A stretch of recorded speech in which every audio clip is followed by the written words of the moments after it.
Because, yeah, here you go. Look at this. I made this tweet the other day.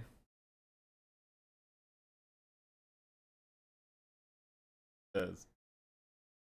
Oh, God. Yeah, this is the tweet I made yesterday or the other day. DPRK, Laos, Vietnam, Cuba, and China have dictatorships of the proletariat. Again, I figured for most Marxists that shouldn't be that hard to accept. This person. The most smooth brain shit I've encountered today. I just wanted you to know that. This is the must smooth brain shit. Most. Now I look dumb. Want to explain? Sure, none of those countries have a dictatorship of the proletariat. Okay then.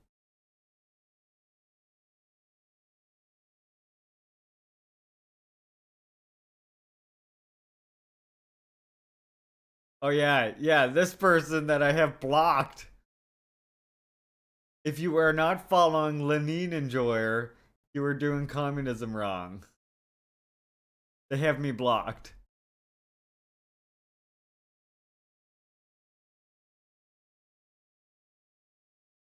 Yeah, they have me blocked. That's right. I went to look and they have me blocked, so I just blocked back. I forgot about this. Right. I can't remember what the fuck it was about.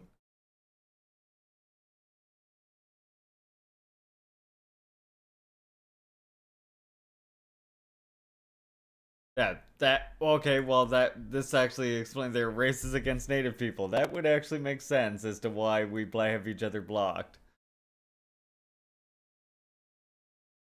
This right here. Let's just go down and see.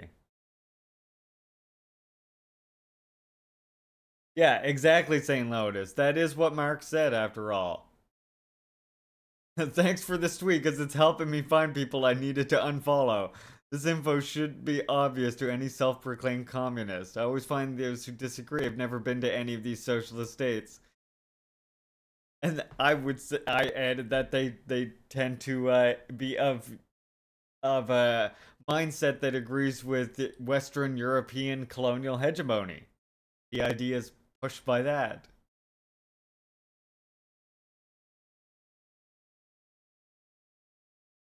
Exactly, Marge. Someone asked me about Nicaragua, and I don't know enough about it to say. So I just funny with that. This person, and then this person here who responds to it. Then shut the fuck up because you're an idiot. I did shut the fuck up. That's why I literally said I do not know about Nicaragua. That's why I didn't mention it. Got drunk when Kissinger died and was arguing with Lenin and Joy along Singmana too. Oh, Jesus Christ. Okay. That doesn't surprise me, Muffin Man. Like, then shut the fuck up because you're an idiot. I didn't say anything. That was the point of my response. I didn't know, therefore I didn't say. It's not that hard to do, and I wish more communists, especially, would fucking just be able to do that. You don't know about the thing, say you don't know about the thing.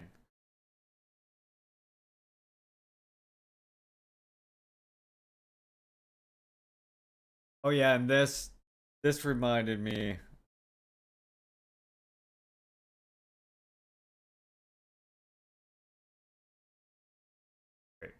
Retweeted one of the because this one, yeah. Retweeted this one because there's like the pure socialists always either imagine revolutionary states, lie about doing revolution to appease Westerners while gaining the rage of the empire, or just don't know as much about socialism as they do.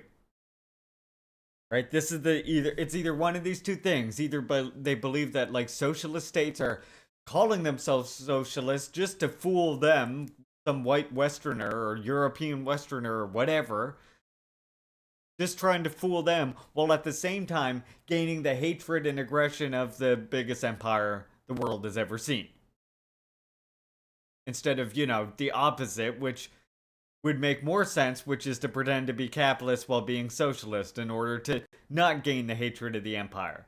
But we know that socialists and communists don't do that anyway. They are open about their aims.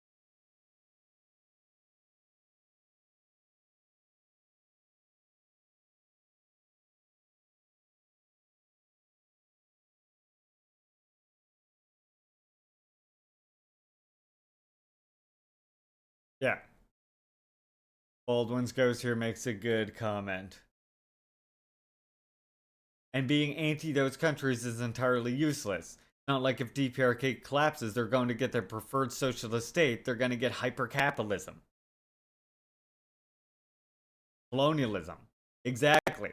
And that's part of what makes this so gross, is that what? So you want them to be overthrown? You want their country to suffer more, I guess. Don't to remind the West that Lao exists. Flame of liberation. DPRK in Cuba, certainly. But I don't know how proletarian state could allow the levels of exploitation that exist in China, per se. Nor can a proletarian state be pro-imperialist and China is pro-Zionist. I mean, they're not pro-Zionist. That's a whole nother fucking can of worms here. But, yeah. Right? I mean, that was my response as well. I'm trying to get to my channel. There it is.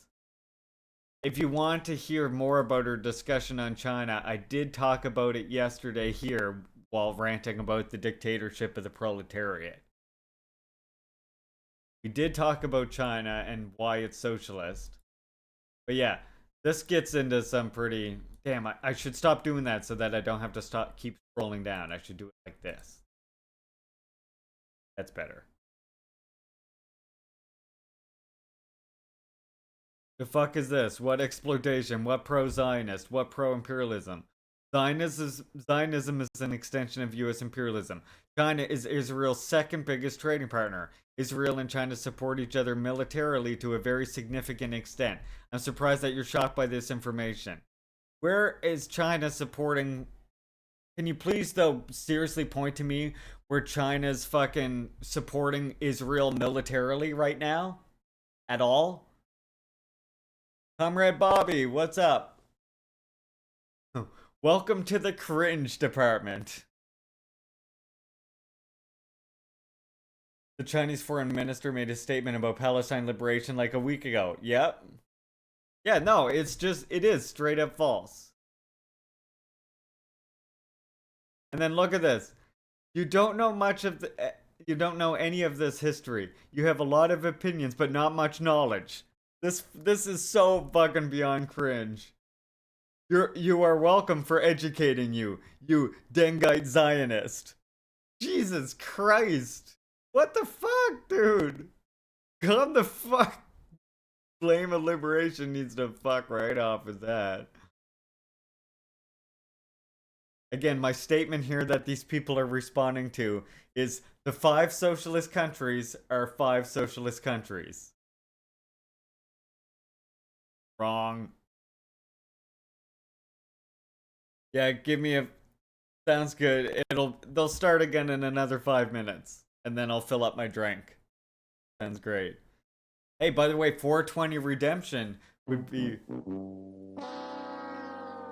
Anyone got those 420 labor vouchers? I could really use some. Let's go, smokes. Yeah, there we go. Thank you, Bob. Definitely gonna need it.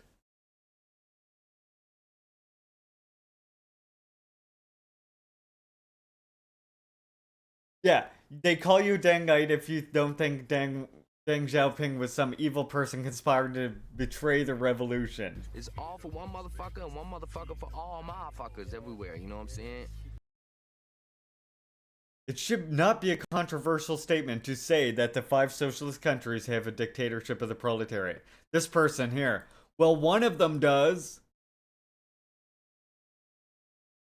So I said DPRK, well, Lesbian hot sauce. All this statement is saying here: DPRK, Laos, Vietnam, Cuba, and China have dictatorships of the proletariat. All that is saying is that these countries are socialist countries. That's all it says. And so this person's response is, well, one of them does. I wonder which country he's talking about. We can tell by the flag here, probably, right? Person's referring to, well, probably only Cuba is a socialist country then. Which is why I did respond with... Stuff recorded down all over the years from people. And if we could find a book with someone that had similar problems, just take what they wrote down in the book and make it... fuck. Sorry, Trini. Take what they wrote down and make it ours. Well, that's perfect, March, because it's right here. If someone is interested in what a Cuban's opinion is on certain questions, he should ask the Koreans. And if someone asks what Korea's standpoint may be on certain cases, he can safely ask the Cubans about that. Our views are completely identical on everything.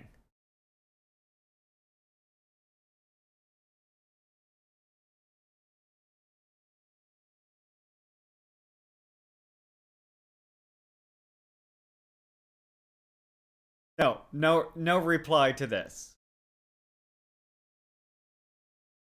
No reply. Again, it's just like, so this person will accept that Cuba is apparently socialist, but not DPRK. You think maybe Orientalism might have something to do with it? I don't know. I bet. Yeah, and market and lesbian hot sauce. I did, by the way, talk a lot about market socialism yesterday. If you want to learn more about like what from a Juche analysis of why China has market socialism, why any country has market socialism or passes through a new economic period, whatever you want to call it. I literally discussed this right here and how socialism develops in this rant. So if you are interested in learning more about that specific aspect, I do discuss it here in this. If they're not white-skinned, they're white-brained at least. Oh, absolutely. And this is why I made this is why I always share this quote tweet, because so many Westerners feel comfortable saying...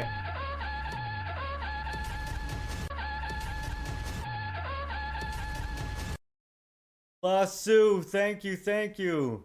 Welcome in, everyone. We're responding to European bullshit aimed against Korea right now. And Bub's a raider too. Yay! Everyone follow White Sue. Everyone follow La Sue. Yeah, look at these white opinions, Sue, that we're looking at right here. It's ridiculous.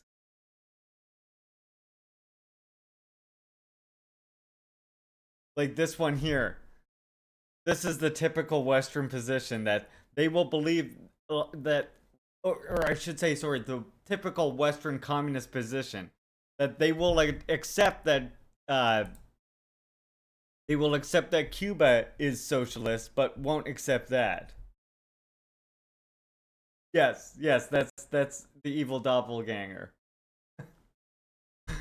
Okay, we got 55 seconds till an ad break. Gonna get to that in a second. Sorry, I was thinking about these fucking white takes we were looking at here. God, my notifications keep growing every time. Yeah, no, let me get water. I'll fill up my water here. 23 seconds and then the ad will start. And then we'll continue the cringe train. I was kind of thinking of you, Lennon, I'm not gonna lie. He's a communist. Oh, really? Yep, big communist, big communist. Oh.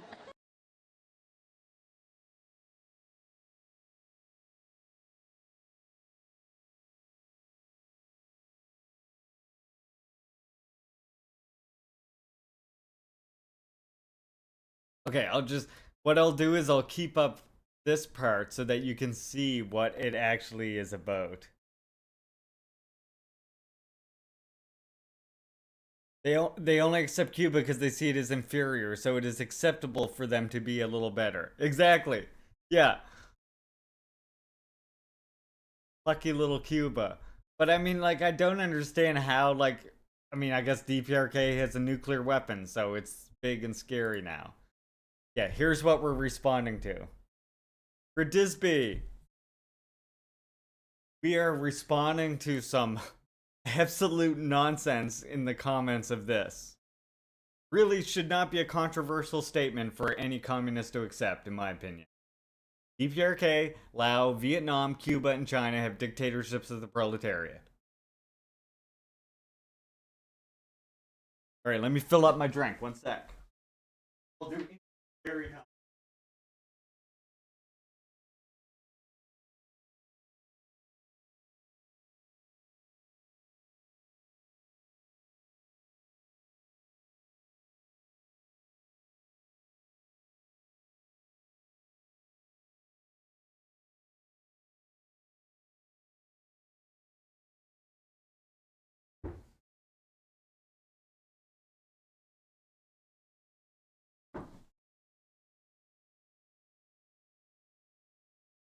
White people have to show us how to do revolution properly. Any day now. Oh yeah, they're gonna do it, don't worry. It's coming. It's coming.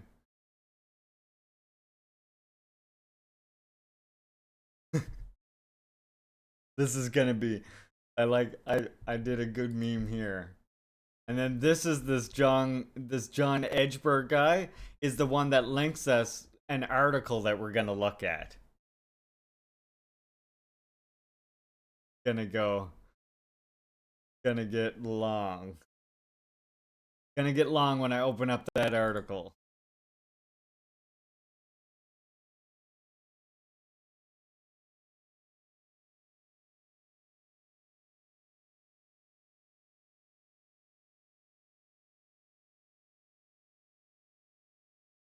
Two-thirds of a blunt. Oh damn.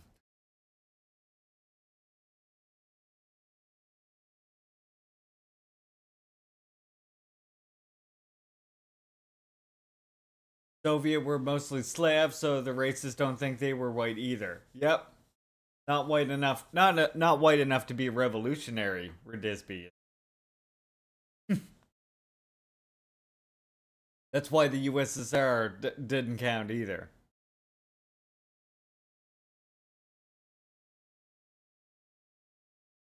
Got my dry herb going here. Green, that's how you know it's good to smoke.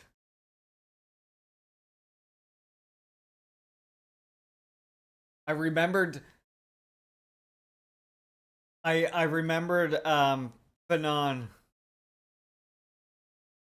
I remembered Fanon that to give you my P.O. box this time.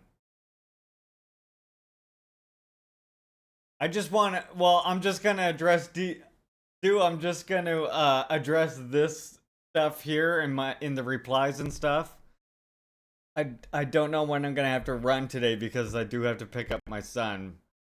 I'm just gonna address this DPRK stuff and then we're gonna do video games.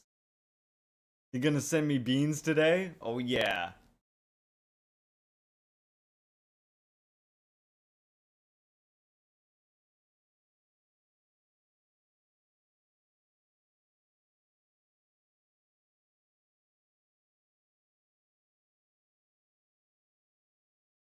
Well, I do want to get you back on, Sue. I think today I want to just kind of I'm gonna go off on some pretty long rants here, especially when we get to this other thing, because look at the amount of links I got when I open this.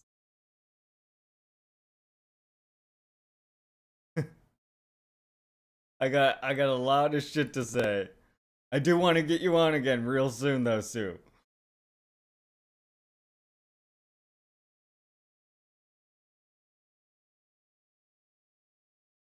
Yes. Don't worry. We'll get you on again real soon.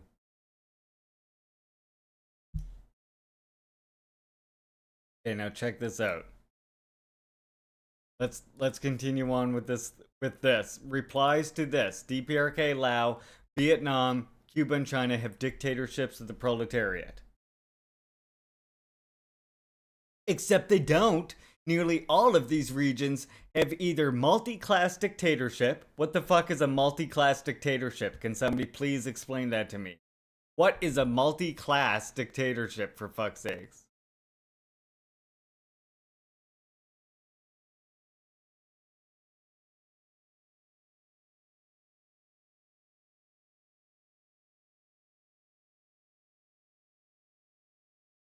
I just want to hear what's the. It's like a multi-track drifting in Train Simulator. Multi-class dictatorship. What the hell does that mean? I can't make sense of it.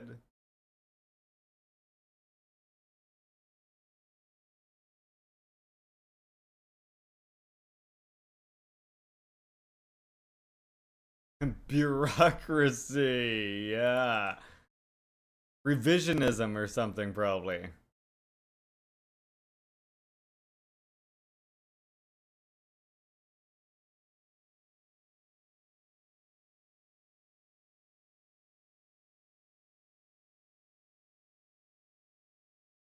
One of those fluff wordings used to speak with forked tongue, yeah. Exactly. Look, you either have a dictatorship of the proletariat or you have a dictatorship of the bourgeoisie. Right now, in a colonial country, settler colonial country like Canada, we have, of course, a dictatorship of the bourgeoisie. In a liberated country like DPRK, they have a dictatorship of the proletariat. And it's not even hard to see how that is put into practice.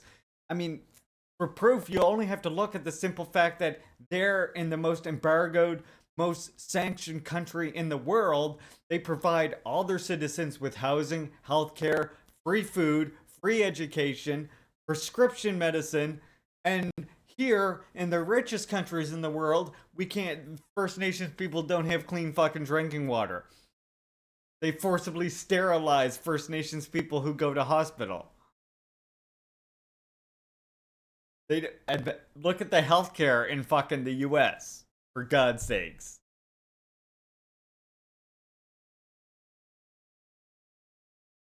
And then look, this person continues. A multi-class dictatorship or a bureaucratic deformation of what socialism is meant to be. The bureaucratic layer controls the means of production, not the working class. The bureaucratic layer? Huh?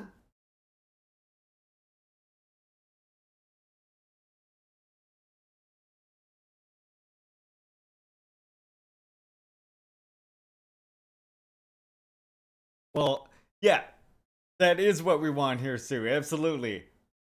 Unfortunately, from the perspective of the bourgeoisie, though, what I point out is from the perspective of the bourgeoisie, when we do land back and liberation, to them that is a dictatorship, and that's fine.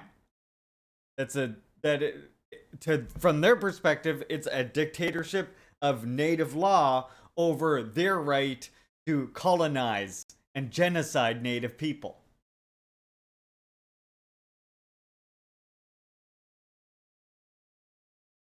Bureaucratic layer, hardly know her.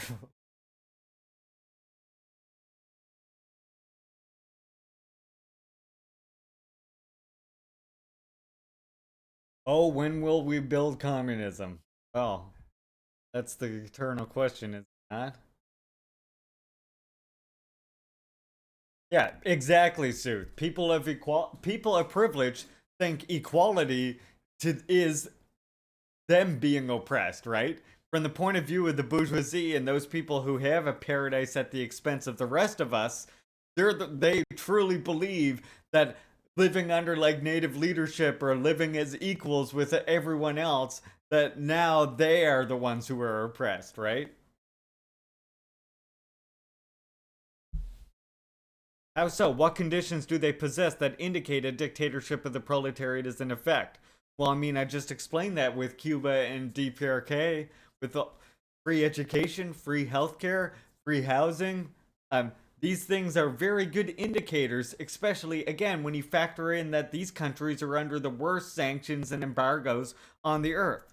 Whereas if they would just be capitalism, then they wouldn't be under the sanctions and embargoes. Like, why do you think there is the sanctions and embargoes? It's ridiculous. Okay, we'll get to this one in a second. This one too makes no sense. No, they are not, but still a great alternative to the just untethered capitalism. Oh, so it's tethered capitalism, is it? What we have there is not socialism, you see. It's actually tethered capitalism now.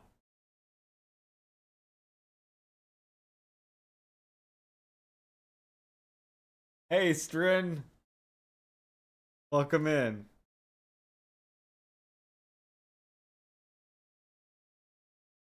Literally, no. Except yes.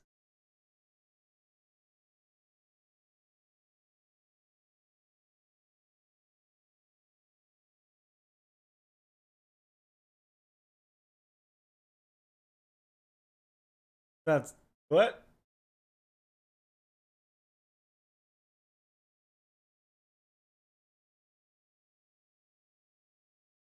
I don't see that. Yeah, I don't see that, Strin. I think it's because you raided from Sue, probably.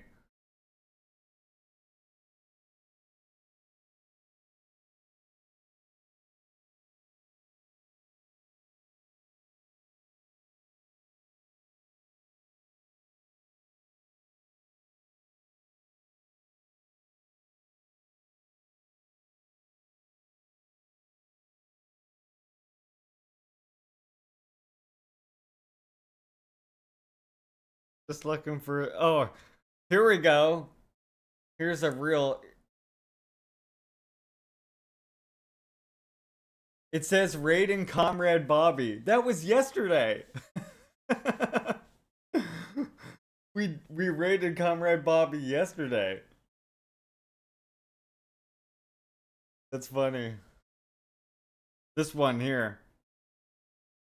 Nazi Germany was socialist because they put socialist in the name of their party. Fuck off, I don't believe that made up nonsense. Hosting China is socialist because we put communist in the name of our party. To say that socialism doesn't work is to overlook Except the again, fact that it did work, and it worked for hundreds of millions of people. Except again that what you see what this is called, this is a type of fallacy. No problem, Bobby. This is the type of fallacy that's called straw man, you see. Because, like I said, I and many others have gone on discussions, and I talk here about what criteria we actually consider China to be socialist by. The fact that it's socialist, for example.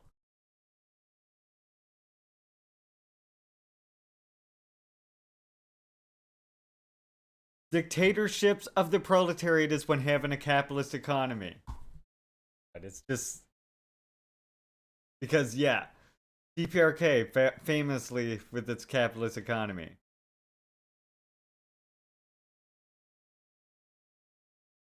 They're all revisionist traders. Just dictatorships. That person is Norwegian.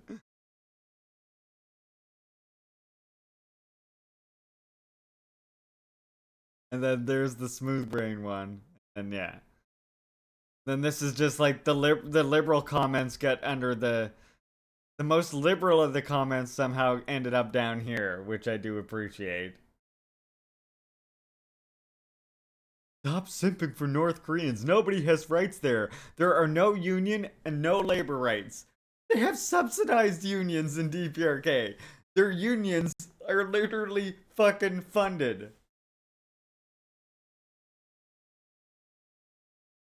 Exactly, that people don't understand that markets existed prior to capitalism and that markets are not inherently capitalist, but can be part of a socialism as well. Exactly.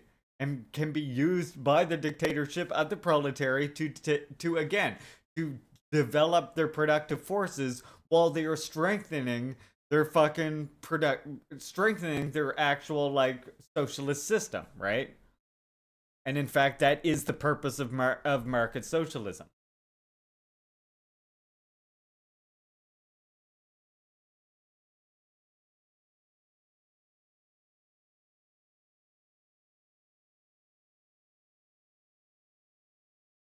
Yeah, their people are enslaved, starving, dying, and have jobs with wages that are non existent. Marxism is the opium of the masses. Capitalism is a ploy to fool and deceive others to become mindless consumers. Marxism creates and drives the illusion of so called paradise. Excuse me?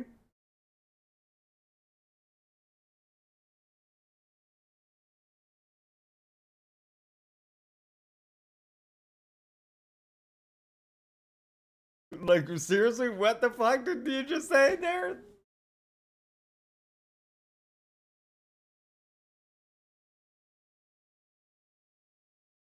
Here's one of the funniest ones, those guys. Yeah, the libs are so mad at my post, as you can see. But okay, more than the libs. Sorry, this one. First, let's do a funny sidebar. Rainer Shea. I saw this post on my timeline and I liked it before looking at the profile. That's okay, even though we've had beef. Even though we've had beef, because I support the ideas expressed here. And then this part.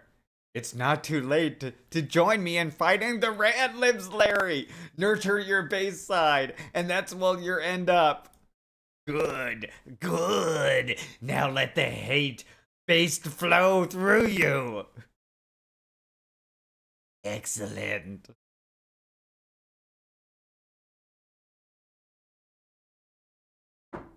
Come read my Adventure Time ripoff comics, Larry.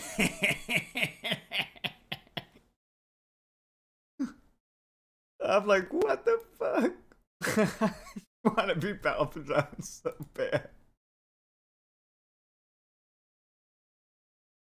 Let's see the quote tweets. Rick. Rick here.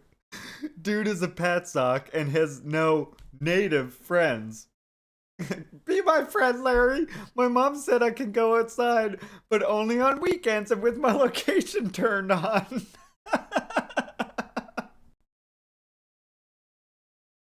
Oh, God. Help me fight the Radlibs. Nurture your base side. It's so fucking much.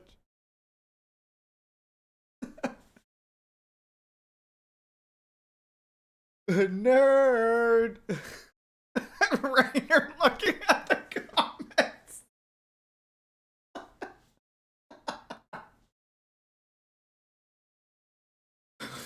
Oh, God. Hurt.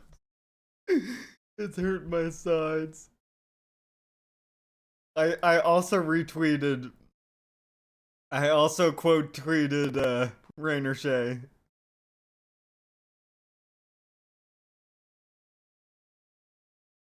Man, you are one pathetic loser, no offense. The revolution that feeds the children gets my support. Come on, Larry, embrace your base side. Based on what? Radical liberal. They're just, these people are just eternally white, Rendisby. Rainer Shea, like, does he have it still posted on his things? He does. Yeah, look. This is why I said Rainer Shea is like, come read my Adventure Time comic and be my friend.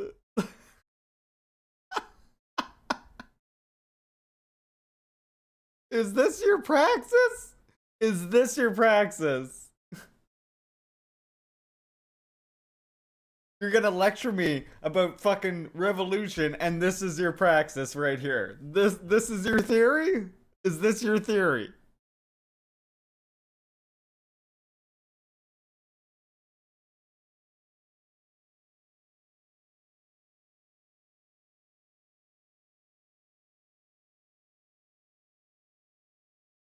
His crayon scribblings are as good as his articles.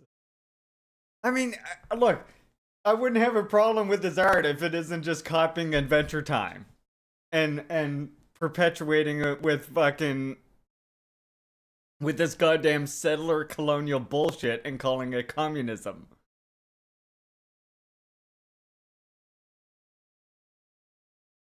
Right? St. Lotus, yeah, just do the comics Just do the comics and stop with the Patsock posting or one of the or something. Get out of the politics.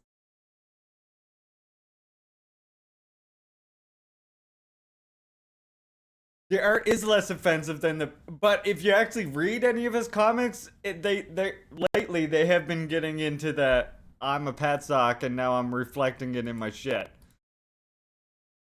All right, but here, this right here was the worst one in my replies. Look at this person. This was the worst one right here. DPRK, Laos, Vietnam, Cuba, China have dictatorships of the proletariat. And this person responds.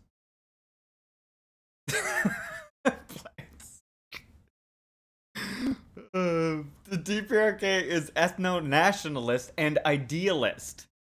Laos and Vietnam are a part of ASEAN, which is an anti-communist economic union. China is capitalist. And Cuba is a relic from the Khrushchevite era. What the fuck? What the fuck is this? Anti-revisionism. So of course I had to be like, okay, let me look at this profile. One of the first things I see, new synthesis dropped, decolonial hoaxism. It's decolonial Marxism, but rejects the Maoist perversions. This is what I unironically believe. Some hoaxes on this site only have Maoism and Mao because he wasn't white. I've seen many hoaxes fall for revisionism on the colonial question. As hoaxes, we must reject revisionism in all directions just like Hoaxa himself did. Who's more annoying, Settler Gonzalez or Settler Hoaxists? Oh my god. What?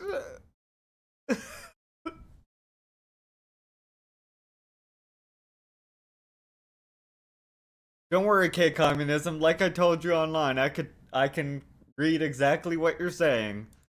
Your spelling is not a problem for me to understand what you're saying.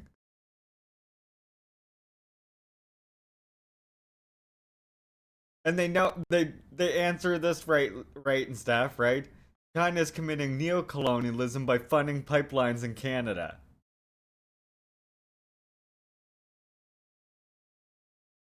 Of course, thank you, Cass. Okay, but it gets so much worse. Then we get to this part here. Because scientific socialism is a developing science, and to claim that new theory is a revelation, it's because it's overcame the previous correct line doesn't make it revisionist. And to claim that different conditions and history don't require different revolutionary process is a type of dogmatic thinking that we call flunkyism that has prevented revolution in settler fascist occupation called America. And then this person, scientific socialism is developing theory, and revisionism has prevented revolution in Turtle Island, America. Revisionism and settler colonialism go hand in hand with destroying Marxist movements. I'm not a Maoist, but this article explains why DPRK is a revisionist. Yeah, we already saw your decolonial hoaxes.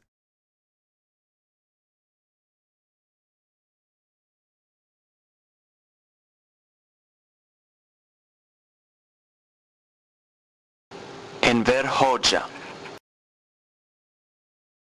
Sounds like Hocha, yep. So, this person linked this article right here.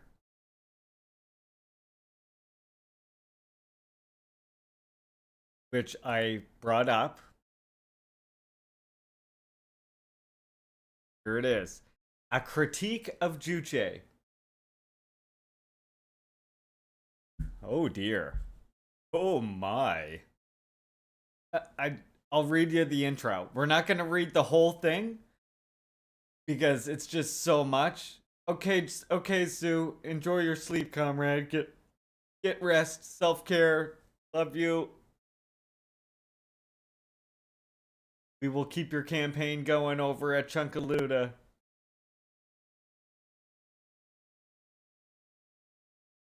Oh, you're well on your way, Cass. Don't worry. If I could give you a badge that said as much, I would. I don't know if you noticed, you are now of an authority role in Red Star Vanguard, though, Cass. Duke Nukem. Well, that's a lot of words. There, and therefore you of course get a VIP badge here as well, Cass. So, here we go. This is the article that he linked to prove that Juche is revisionist. Now, I'm not going to address every single thing and go over the whole goddamn article because it's mostly nonsense. Instead, what I'm going to do is I'm going to go through some quotes because they mostly are quoting like Kim Il Sung and Kim Jong Il and stuff, and show you how dishonest this article is in how they are omitting information and stuff like this in order to have you reach a conclusion that they're pushing forward, right?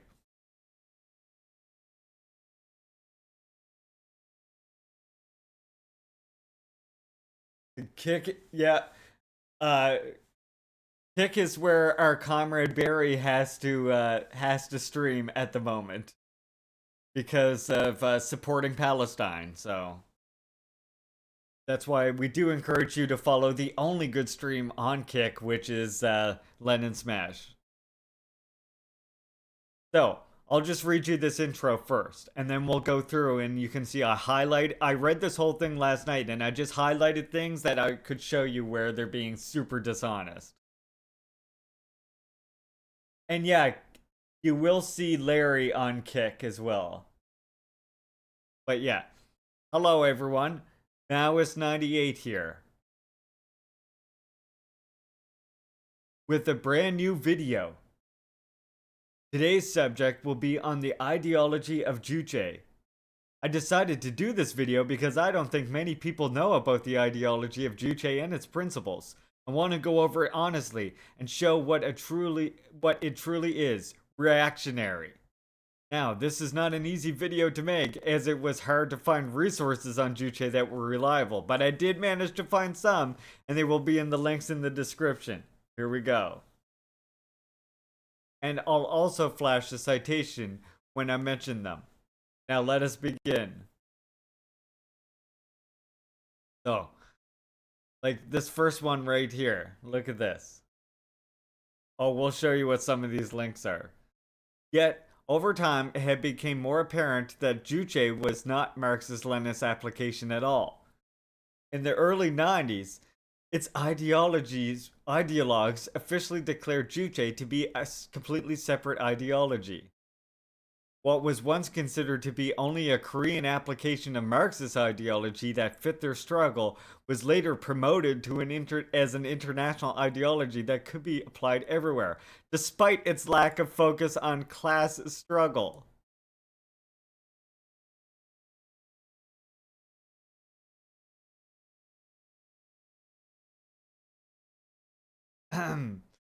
So it's, first of all, yeah, they say the reason why, I just want to explain the reason why it went from being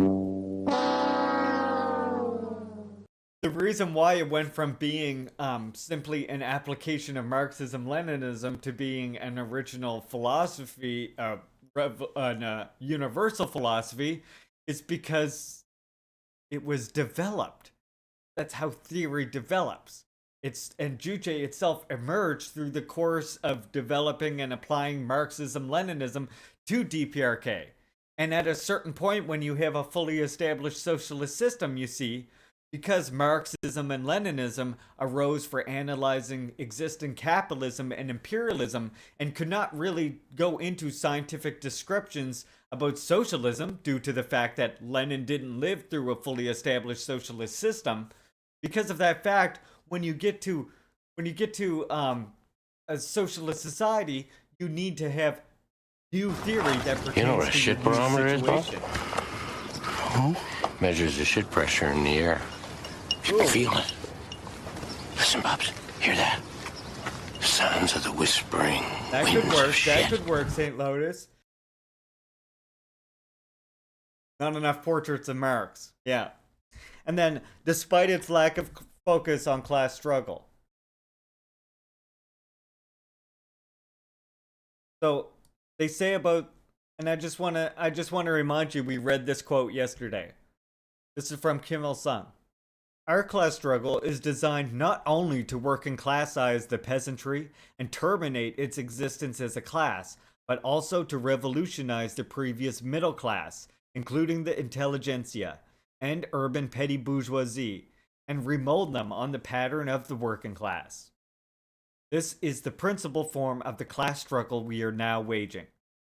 Also, within our social system, subversive, counter-revolutionary influences infiltrate from without, and the survivors of the overthrown exploiter classes agitate within. So, the class struggle is necessary to suppress these counter-revolutionary activities.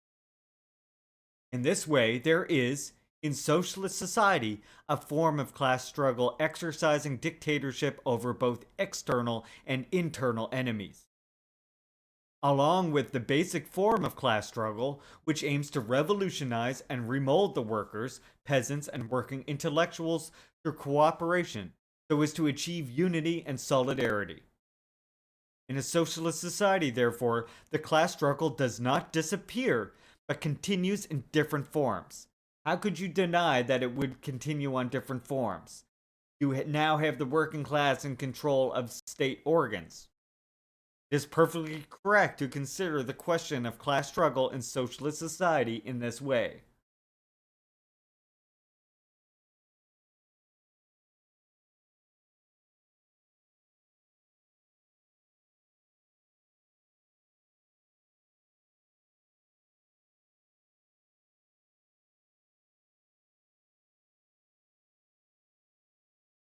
Yes.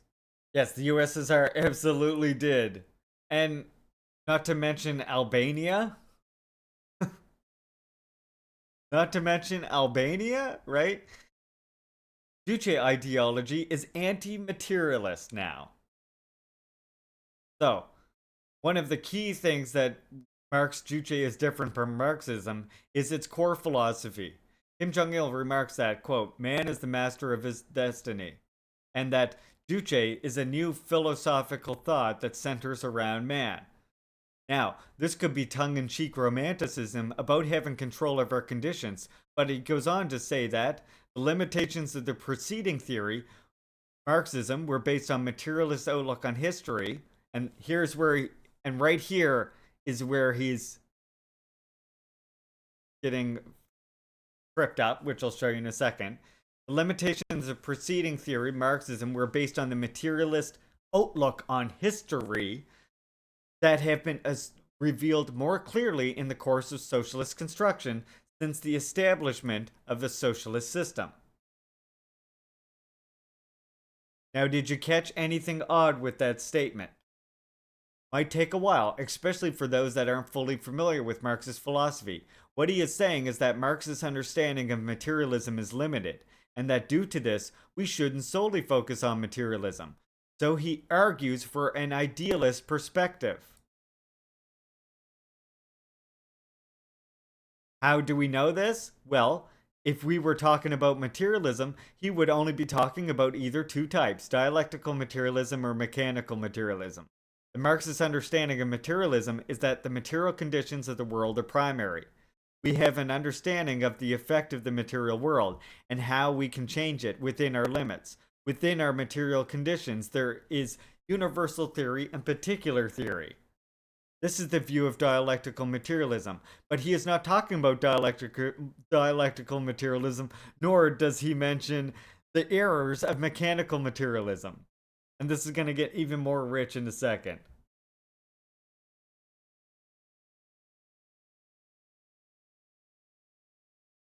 So, now look at this right here.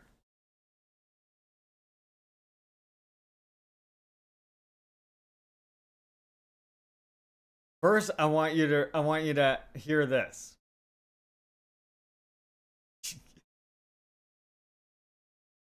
These social sciences still attempt to explain the basic principles of Juche philosophy from the point of view of the general law of the development of the material world, instead of explaining them in the direction of clarifying the law of social movement.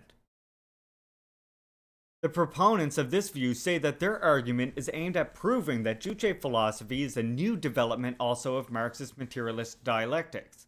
And here, Kim Jong-il, by the way, is talking to people who are doing this in a friendly way to try and promote Juche. In explaining and propagating the Juche philosophy, we do not need to convince people that Juche philosophy is a new development of Marxist materialistic dialectics. It is true that our party has not taken a dogmatic approach to Marxist materialistic dialectics, but analyzed it from the point of view of Juche, and has given new explanation to a number of problems. However, some development of materialism and dialectics does not constitute the basic contents of the Juche philosophy. And that right there is why it considers itself to be an original philosophy. Now, does that mean that it rejects or negates Marxist philosophy or dialectical materialism? No, because, as Comrade Kim Jong-il says, it had already been known that the world consists of material and changes and develops as a result of the motion of material. Juche idea gives a new world outlook by answering the question of who is the master that dominates nature and society, and where is the force that transforms them. See, so you cannot come to this other understanding. You can't ask these questions of you can't ask the question of who is the master of nature and society and where's the force that transforms them if you don't already have a viewpoint of dialectical materialism. If you're missing the viewpoint of dialectical materialism, for example, like if you don't think that all things are connected, then how could you come to the understanding that humanity, through united efforts, can change their material reality? If you don't believe that materialism is the thing that transforms people, then why would you organize to change? Then how could you come to the conclusion, rather, that when you organize and change the society, then that changes people from being the greedy individualist beings they're trained to being now, to being people that live under the slogan of, from each according to their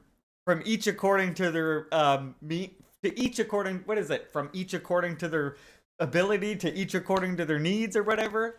How do you think that you would get there if you, really? Ability, that's it, thank you. From each according to their ability to each according to their needs. That's the one. Right? If you don't believe in dialectical materialism, you're not going to reach those conclusions. So without dialectical materialism, Juche, which answers the questions of who is causing the material changes and what is the force that changes them. And yeah, we are going to get to Engels here in a second. Here's another good one here. So this person is also acting like if you study Juche philosophy, that negates Marxism-Leninism, or that you can't study Marxism-Leninism and Juche, or that only one philosophy can inform your worldview at a time because you're white and you think everything in this compartmentalized ethno-state type of thinking, right? Or whatever it is, I don't know. I'm just guessing it's one of these problems, right? But again, to quote Kim Jong-il, because they keep quoting them out of context. That's why I'm using quotes from these people, by the way. Why should we be misunderstood by others that we are advocating nationalism when we created the wonderful Juche idea of universal importance that has inherited and developed the progressive ideologies of mankind? It is wrong to think that only natural sciences have continuity in their development. Social sciences and philosophical thoughts also develop continuously. We should always consider all things and phenomena from the viewpoint of development. All things have two aspects, inheritance and innovation. To observe only one aspect is a metaphysical viewpoint.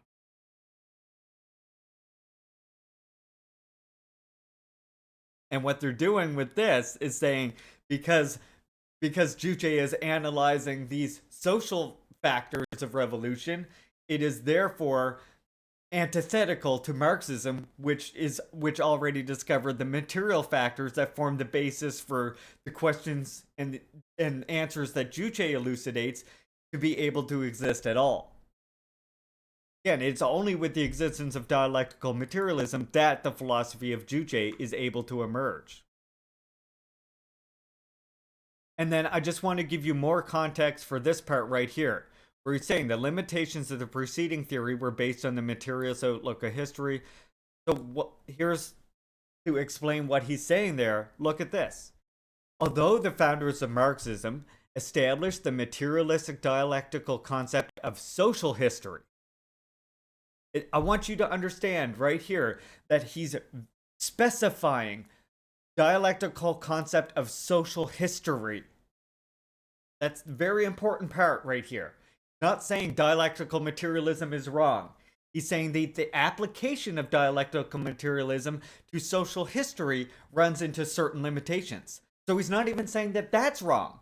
He's saying that in fact, his position is, and DPRK's position is that historical materialism is mostly correct and is, in fact, performed a great duty in smashing old analysis of social history.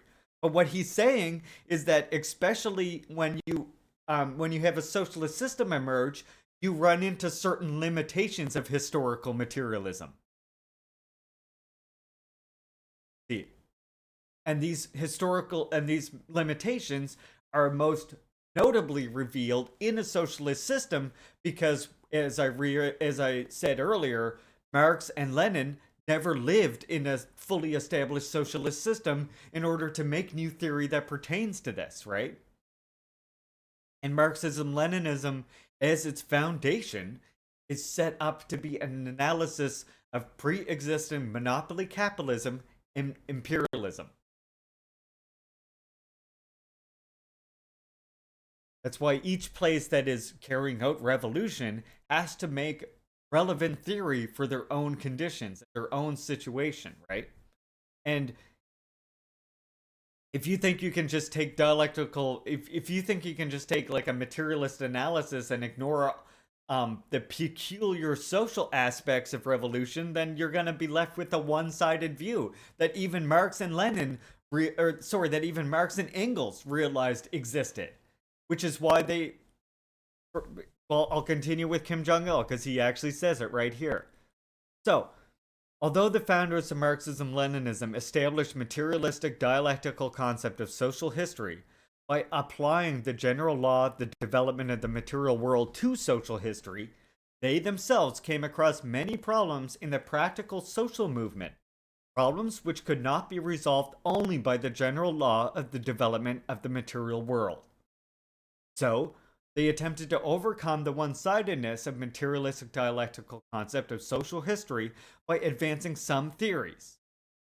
For example, that although social consciousness emerges as a reflection of the material and economic conditions, it reacts on these conditions. And that although politics is defined by the economy, it reacts on the economy. And now, you see, this is so important because the reason why this is such an important thing to realize is because if you take if you just take the materialistic concept of social history and you look at that, what you end up with is the conclusion that you get in the manifesto, which even Marx, like Kim Jong-il is pointing out here, corrected when he originally thought that revolution would first break out where capitalism is most developed, for the simple fact that that's where the inequalities are most heightened. But that's not what happened. Why? Why is that? It's because there's another factor at play besides the human consciousness just being a simple reflection of the economic conditions that they're under. And that other thing is their consciousness. And the echoes of the past, the ideas of the future can weigh on the human consciousness and convince them to fight against their own interests or to fight for their interests, right? It's not enough that people just and even if they live under a socialist system, it's not like they'll just automatically all become socialist minded because they lived under a socialist system. That's a mistake that USSR made.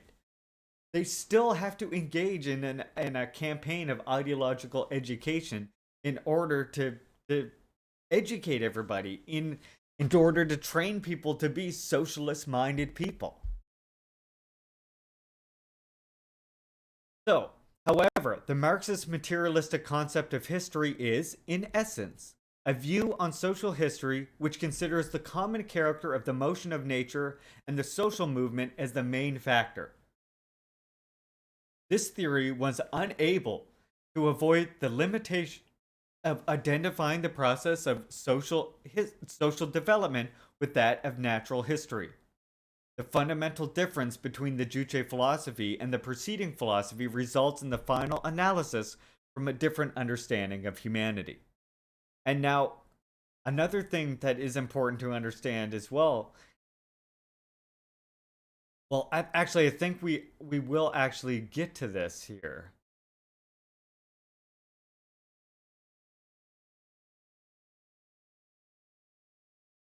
Yeah, I do. Right here. Because this right here is very important too. Again, it's not saying that we understand that society indeed exists in the material world. So therefore, when a certain condition in society is met and a material law acts on it, of course that material law acts on society, a part of the material world. All Juche realizes is that, hey, you know what? There's all of these factors that exist within the social realm that have their own peculiar laws. That while they are, of course, affected by the material laws, they also develop by certain laws of their own as well. What we could term social laws.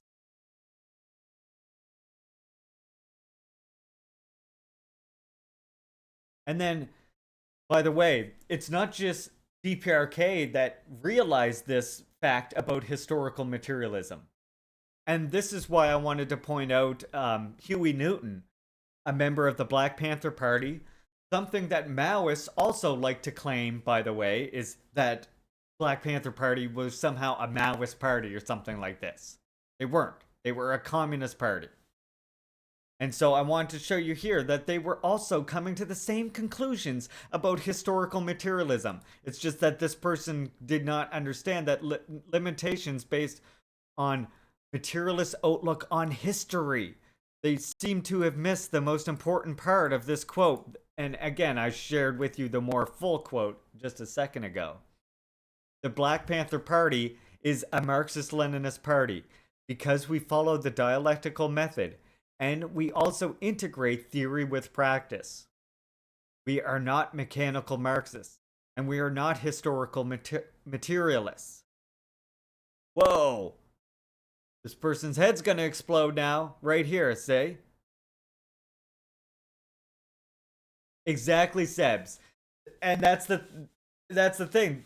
It wasn't that, yeah. It wasn't the Mao. It isn't MLM Maoism today, and yeah, exactly. They distort that thing. But see right here.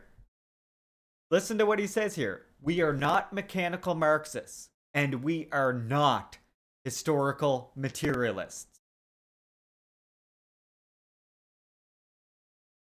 So, what kind of analysis would they take then? Maybe a human-centered analysis that uses dialectical materialism as its premise? I wonder who else did that. Just joking, I can think of a couple people. Like, Che is another one who also did that. Some people think they are Marxists when actually they are following the thoughts of Hegel. Some people think they are Marxist-Leninists, but they refuse to be creative and are therefore tied to the past. They are tied to a rhetoric that does not apply to the present set of conditions. They're tied to a set of thoughts that approaches dogma, what we call flunkyism. Yeah. Funny how all the decolonial thinkers, isn't it, K-communism? It's funny how all the decolonial thinkers were coming to these similar conclusions. And these anti-revisionists are now seething. And just to show you, just to drive home what I'm saying about these two philosophies existing can coexist, our scientists and people must study and follow the Juche philosophy, but they must also know the philosophical ideas of Marxism-Leninism. The social scientists in particular must be well acquainted with the preceding philosophy. It is important to distinguish limitations and immaturity of the preceding philosophy along with its merits. Sounds pretty goddamn dialectical to me. I don't know. How the fuck do you think theory develops, you motherfuckers? That's why I say these people are dogmatists.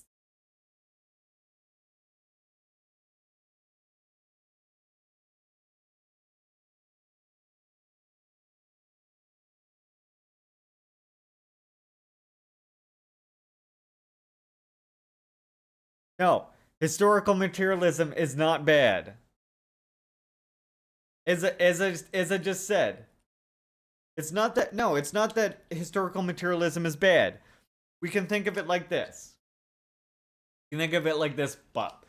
Historical materialism was a great merit to humanity. It provided us with a great weapon for overcoming a lot of reactionary ideas, a lot of idealist and bourgeois ideas. Like, it did a great thing, and it allowed us to understand the the material laws.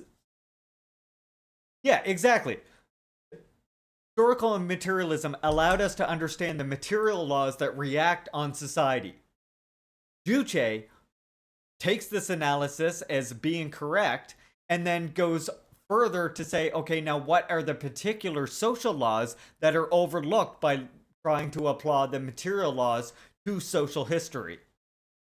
You see, so it says, yeah, these material laws that historical materialism discovered do react on society. Yes, we agree. Now, what else reacts on society that exists that is peculiar to those material laws? What social laws are peculiar to the material laws? That's all, in essence, that's the bottom line of what Juche does. But because of it doing that, it gives us the ability to analyze socialist society in a way that dialectical materialist analysis of social history, historical materialism, cannot. Because, again, the whole reason and by the way, historical materialism also runs into limitations when you start looking at before the emergence of class society. Something else that a view focusing on humanity is able to overcome.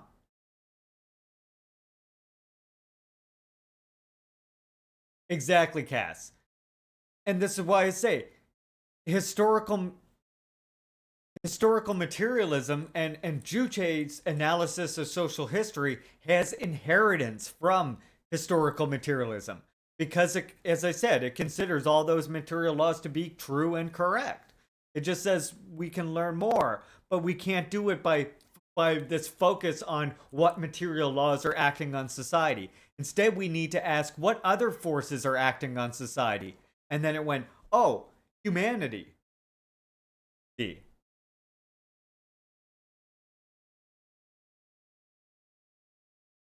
Humanity acts on society. And then again, for all their limitations, we must not take a nihilistic approach to Marxism-Leninism or cavil at their authors. We must recognize the exploits Marx, Engels, and Lenin performed for mankind and respect them. Thanks to the creation of Marxism-Leninism, the socialist theory developed from fantasy to science. The working class was able to have a guiding ideology for the first time in history, and they could struggle vigorously against capital and for class emancipation, national liberation, and socialism. Respecting the authors of the theories is an obligation on us, in view of the principle of the juniors of the revolution respecting their seniors. Where are they discrediting Marxism in any of this? You know, this is what I'm saying. There's inheritance in Juche, in that it takes Marxism, Leninism, and dialectical materialism to be correct. And then right here, this one's kind of funny too. So here he does a bunch of stuff he does a bunch of quoting, trying out of context quoting, but he says, let's observe some other examples that demonstrate Juche's anti-materialist stance. Okay, let's see them. Unlike biological beings, humanity is the master and transformer of the world. He shapes his destiny on his own. Notice how he highlighted this.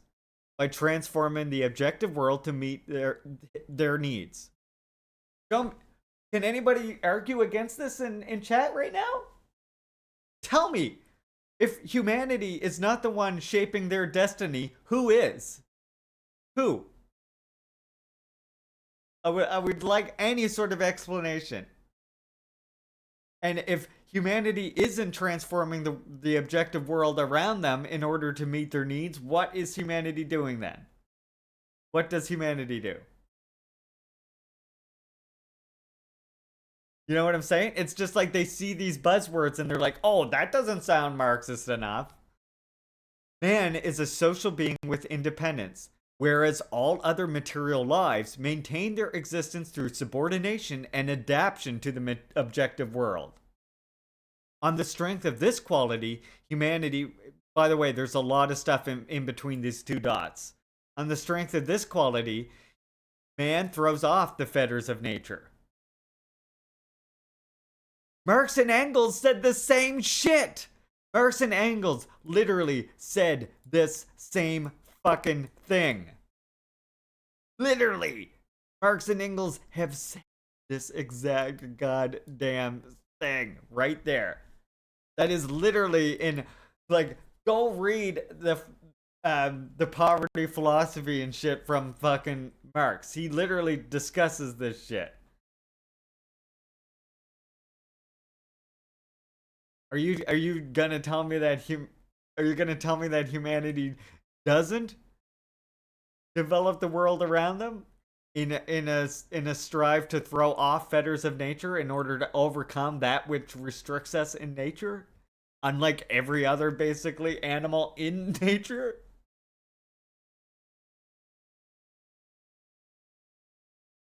And again, we're gonna get into this because these dots are missing a whole bunch of shit. These dots here are hiding a whole bunch, which we're going to get into in just 1 second. Animals are part of nature, and their destiny is determined by natural laws of change and development, whereas humanity, ... is not a being which obeys the natural laws of change and development. And this is on some problems for the education of Juche idea. So we're gonna look at this in just 1 second. But first, let's look at this Engels quote. Freedom does not consist in any dreamt of independence from natural laws, but in the knowledge of these laws, and in the possibility this gives of systematically making them work towards definite ends. How does that contradict what was just said by Kim Jong-il? How does that contradict it? This holds good both in relation both to laws of external nature and to those which govern the bodily and mental existence of men themselves. Two classes of laws which we can separate from each other at most only in thought but not in reality. Freedom of the will, therefore, means nothing but the capacity to make decisions with knowledge of this subject. Where did Juche deny that? That mankind is coming to know these laws, these material, the laws of nature around them, and using those laws in order to develop. Let's quote Marx here. The weapon of criticism cannot, of course, replace the criticism of the weapon. Material force must be overthrown by material force. But theory also becomes a material force as soon as it is gripped by the masses. Theory is capable of gripping the masses as soon as it demonstrates ad hominem and it demonstrates ad hominem as soon as it becomes radical. To be radical is to grasp the root of the matter, but for humanity, the root is humanity himself.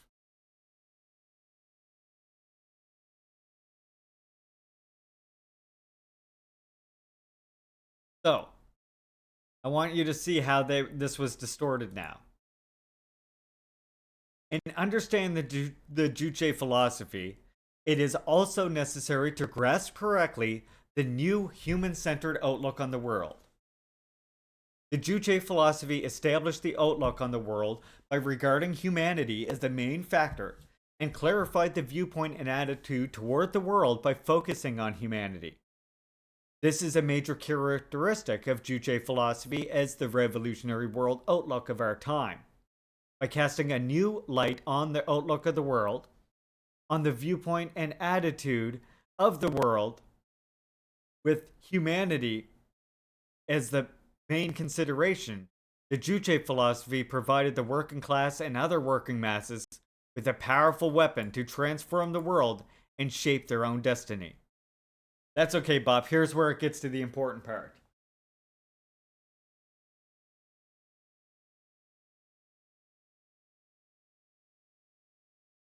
That's okay, Bob. That just means I get to Let's fill go, my... Smokes. Let's go, smokes. Exactly. Exactly, Bob. Funny how you knew exactly what the fuck I was thinking there. As soon as I started to as soon as I grabbed the vaporizer, you did the redemption.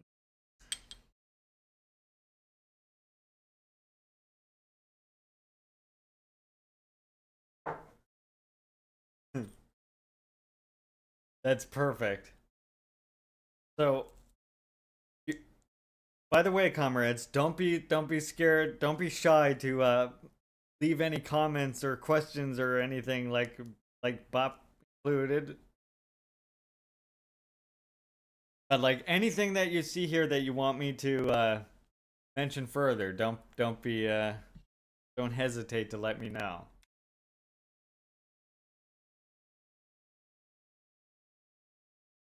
But now we're gonna get into really how this was distorted here in a second. This part, yeah. We be learning. It's good. Cool. By the way, when we're in an ad break, I just want to thank you all so much for being subscribers to the channel, for supporting my work. It means an absolute ton. Glad to have you all part of the Juche Gang community.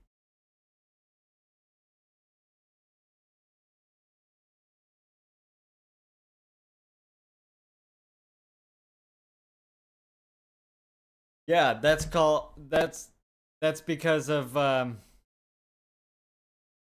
this particular article.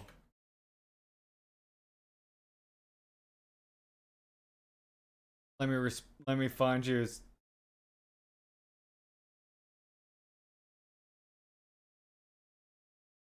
This is a good response to that. This is a good response to that crap right there, actually. There you go. That's a good. It's a good response to those particular allegations right there, Muffin Man. It's based on a book written by a Westerner called North Korea: The Cleanest Race. Okay, so here he's trying to tell us how Juche is idealist perspective and that it negates dialectical materialism. So I'm just giving you a little bit of read from this work right here.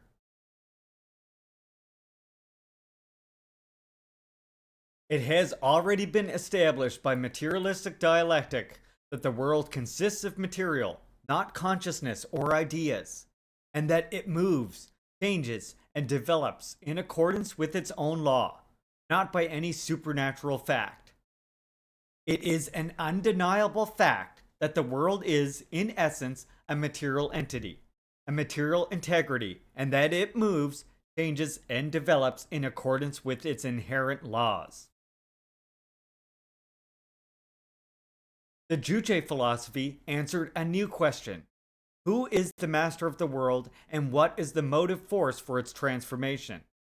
It elucidated a new idea that nature and society are dominated and transformed by humanity.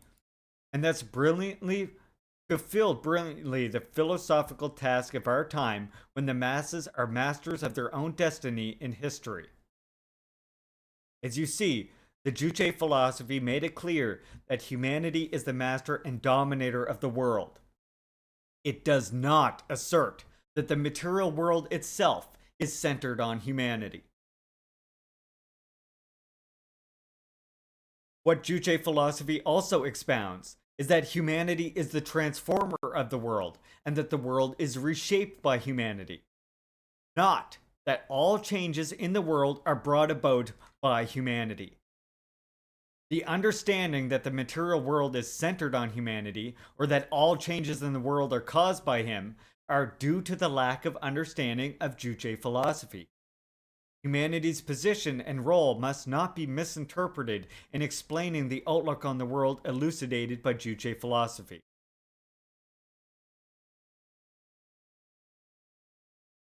And this one, again, here they tried to negate this independence part. They tried to negate this part. Man is a social being with independence, ... whereas all other material lives. Independence is an attribute of humanity, the social being. It should not be viewed as the development to perfection of a natural biological attribute of living matter. This is, in essence, an evolutionary viewpoint. Of course, we do not deny evolutionism. Science has long established the fact that humanity is a product of ages of evolution. Humanity is a product of evolution, but not their independence. Independence is a social product. Independence is an attribute given to humanity by society, not nature. It is not a natural gift, and it has been formed and developed socially and historically. Nature gives humanity natural and biological attributes, whereas society provides him with social attributes. It can be said that humanity's independence is the requirement and reflection of social life, social practice. See, so it's not delving into idealism as they are asserting, because idealism separates consciousness from matter and says that consciousness came first and all matter coalesces out of that. What this is doing is explaining scientifically how humanity's consciousness reflects on the material conditions and acts on those material conditions. And also points out how our social being, everything that we know doesn't come from just our brain itself, doesn't just come from the material. It comes from us living in society and interacting with other humans. And I mean, if you were to take a human and have them grow up outside of human society, in wolf society, for example, they wouldn't grow up and contribute to human society. They would grow up and would hardly be recognizable in the way they act as a human being. They would act much like probably a wolf does, if they even lived to be an adult. If they didn't scratch themselves to death. And this is part of this shows you this. Otherwise, humanity would just, have that consciousness either way, but we don't. We only gain that stuff from society. Well, you can take that further and understand that social consciousness as a whole only exists in that social realm. It's not idealist. That's what happened to humanity. And this social consciousness began to be formed with our ancestors who were living and acting in group lives. And with the emergence of purposeful labor comes the emergence of this consciousness. Not something that was just given to us naturally or a part of our evolutionary biology, right? So material does develop historically, but so does social aspects of society.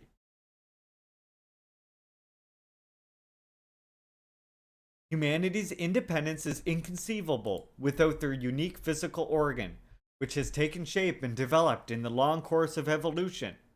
Thanks to their sophisticated organism, man has peculiar functions, mental and physical, which no other living matter can acquire, and accordingly they have independence. But it is unreasonable to think that man's independence took shape concurrently with the evolution of his organism. Before the existence of society, independence as humanity's attributes did not and could not exist even in an embryonic form. Humanity's independence is different in quality from their simple instinct of other living matter to maintain their physical existence. It is an attribute to live and develop as a social being.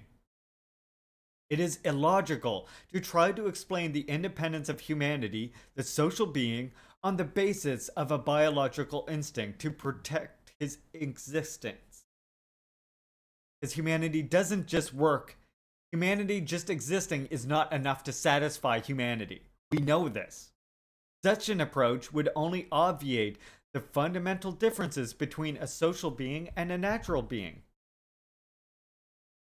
between social attributes and biological attributes. The independence of humanity as the social being comes indisputably into a social and historical category. Therefore, it should be viewed and understood from the social and historical point of view. Ever seen a monkey, when it's opened his eyes, it will walk like a cat, it'll meow, it'll chase mice. The dog will do the same thing. It'll walk like a dog, it'll bark, it'll chase bones. But the human being, the child, it will eat monkey food, it will walk like a monkey, it will talk like a monkey. Why, it will even try to make a contribution to monkey culture. It is clear here that human beings can only reach their fullest potential among other human beings. Once this is properly understood, the conscious individual understands that depending upon the level of justice in the society, by the society, depends upon the level of justice of the individual. The capitalist system, of course, will change all this. See? Again, it's not DPRK isn't the only one who real. Funny, again, how it's all these anti-colonial thinkers who understand these things and come to realize this shit. And then look at who pushes back. So all he's saying is that independence should be viewed and understood from the social and historical point of view. And notice the way they tried to put it here. Man is is a social being with independence, whereas all other material lives maintain their existence through subordination and adaptation to the objective world, On the strength of this quality, man throws off the fetters of nature. Do you see how dishonest this was? Do you see how they like broke apart this quote in order to make it seem like it's saying something that it's not actually saying? What is this?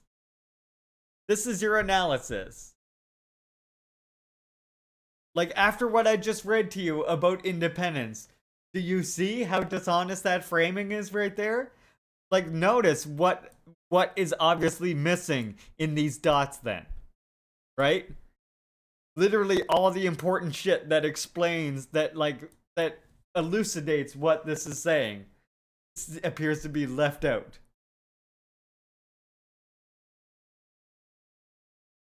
And again, here, animals are part of nature and their destiny is determined by the natural laws of change and development, whereas humanity, is not a being which obeys the natural laws of change and development. No, he says again. Let's listen. Let's actually look at what he says here now. Humanity is indisputably a material being, but he is not a simple material being. Unlike all other living matters, which is subordinate to and made to conform with the objective world, man dominates and transforms the world. in accordance with their will and desire. If independence, an attribute of humanity, were to be considered as a natural attribute, it would amount to obliterating the fundamental differences between humanity, the social being, and other living matter in general, and to lowering their position and role as dominator and transformer of the world to the level of living matter in general.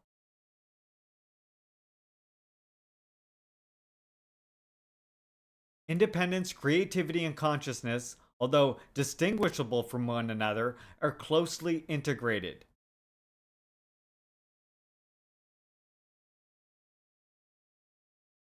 A correct understanding of independence, creativity, and consciousness and their intertwined relationship, therefore, is important in grasping man's social attributes.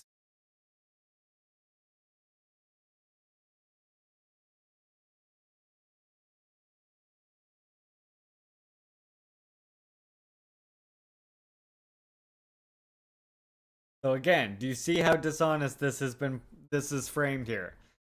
See what else they had here. Wait.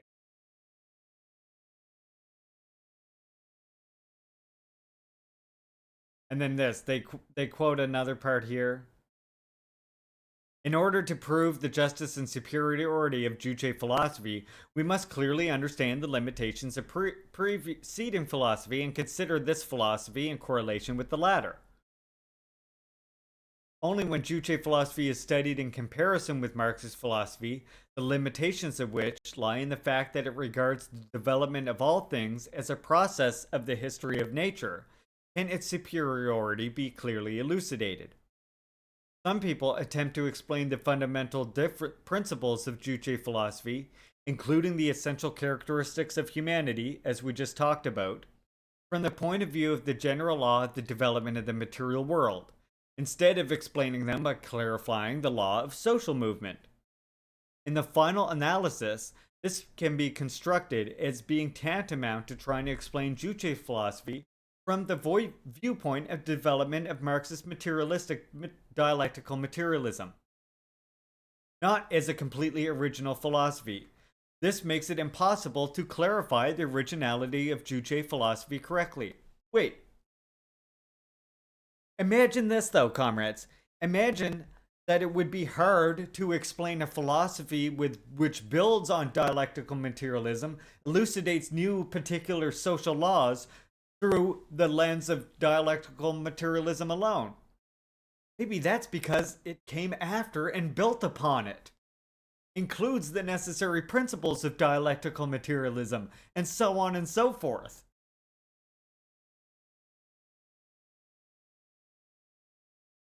Like, it's saying that it didn't develop Marxist materialistic dialectics further doesn't mean that, again, it negates it. It meant that it started from a position of considering dialectical materialism to be correct and then saying, okay, now what else do we need to analyze? What questions are not being answered, especially now that we're in a socialist society?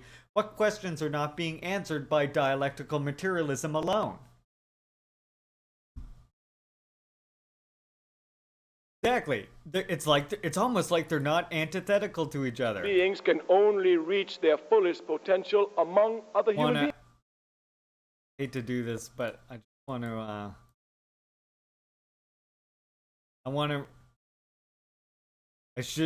I guess I shouldn't have been closing them, but I wanted to look at this one again.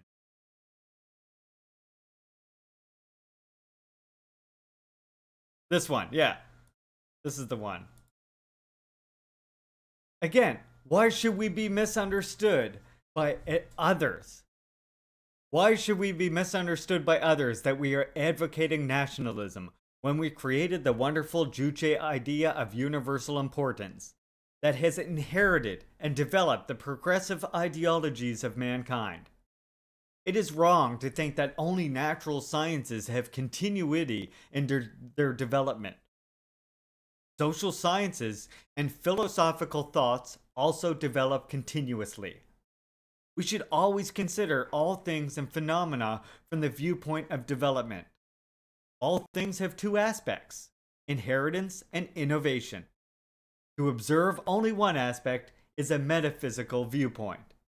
And again, we can see here where they're telling scientists and people must study and follow the Juche philosophy, but they must also know the philosophical ideals of Marxism-Leninism. And then this Maoist 98 person comes along and thinks he knows better than all the social scientists in DPRK.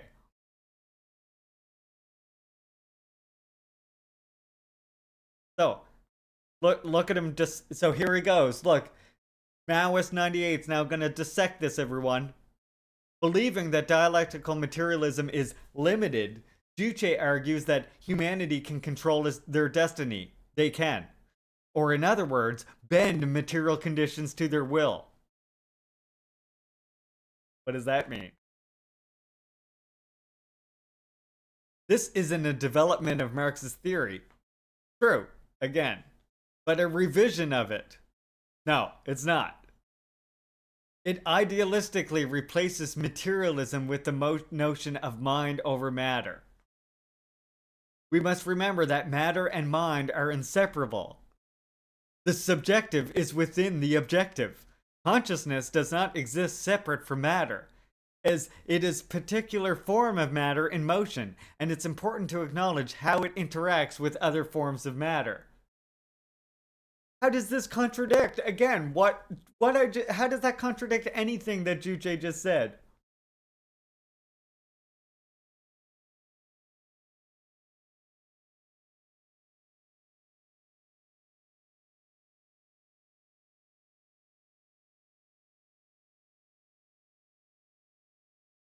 Right? It makes no sense. Like everything I've just was reading, everything that I was just reading you, right?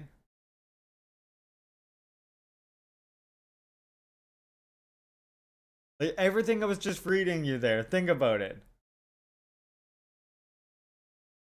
Juche argues that man can control his destiny. Again, humanity does control their destiny. If not, who does?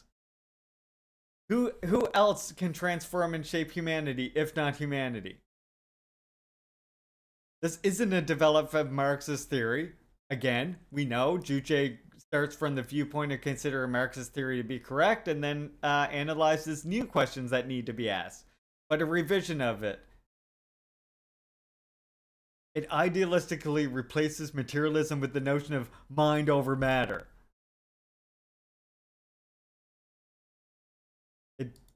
But it doesn't, because again, does it replace does it do that, or does it simply expound on this idea that this idea right here? But theory also becomes a material force as soon as it is gripped by the masses. Marx, Critique of Hegel's Philosophy of Right, Introduction.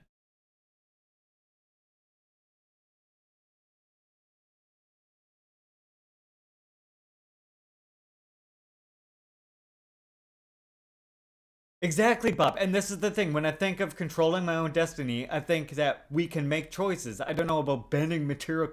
And that's what's so dishonest about the analysis, right? It's like, really? Do you think Juche is saying that humanity can bend material conditions to their will? Or is Juche saying that humanity can come to understand the material laws of development and use that in order to develop social conditions that better suit it?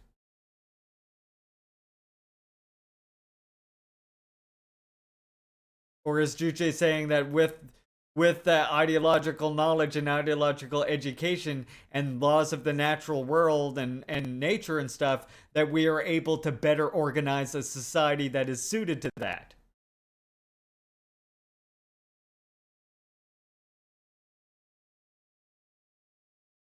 Just seems like a very dishonest, as we can see. And now this. Dialectical materialism is, of course, not the same as mechanical materialism, as it only recognizes the first step and fails to understand the dynamic role of humanity. Idealism understands that humanity transforms matter, but fails to recognize that humanity's ideas are not independent of matter, rather a reflection of matter, as we stated before.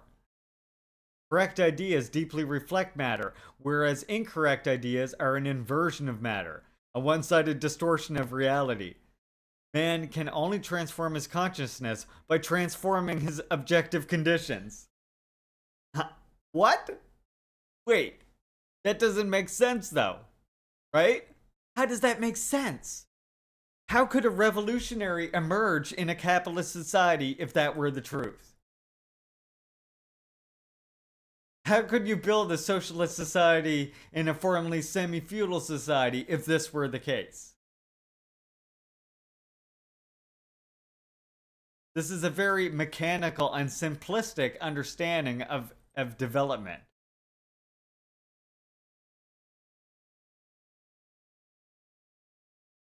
Man can only transform their consciousness by transforming their objective conditions.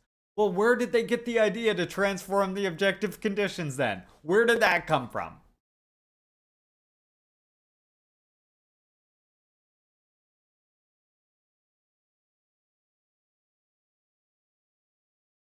So please tell me where that idea comes from then. Right? Like, for us, changing the objective conditions means to build socialism. So wait, before the objective conditions changed, are you telling me that socialists emerged? And now they want communism and socialism? And then once we create socialism, they'll be better able to transform the masses into socialist and communist people? Huh. Huh. Weird that, right? Weird.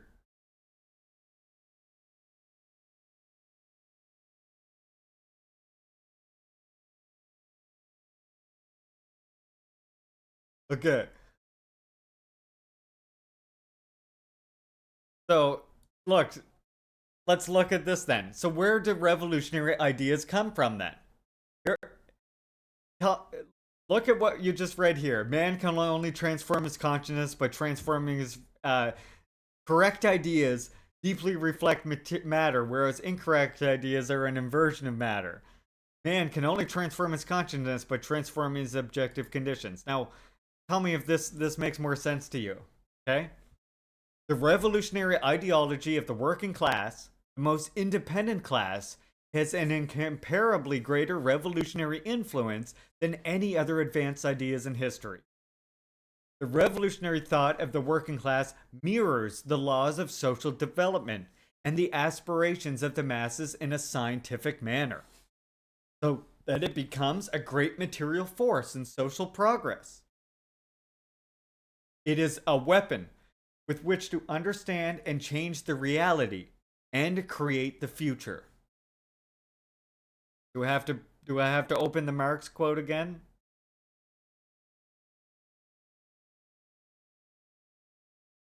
And therefore the duty of revolutionaries is to go among the popular masses, masters of the revolution, to educate, organize, and inspire them to the struggle.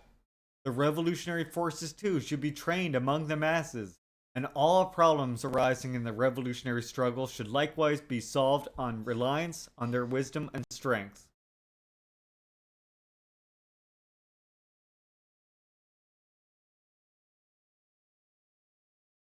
Oh, and this is a good one here. Kim Il-sungism was founded and has been developed in the course of safeguarding and embodying the ideological and theoretical achievements of Marxism-Leninism. The Juche idea itself is an idea discovered in the process of the revolutionary struggle waged under the banner of Marxism-Leninism. It is an ideal which is opposed to all trends of idealism and metaphysics, and strictly adheres to the materialistic and dialectic stand. The revolutionary theory of Kim Il-sungism is also a theory which was founded and enriched in the course of protecting the revolutionary quintessence of Marxist-Leninist theory from bourgeois and opportunist theories, and creatively applying and developing it in line with the requirements of the revolutionary practice of our times.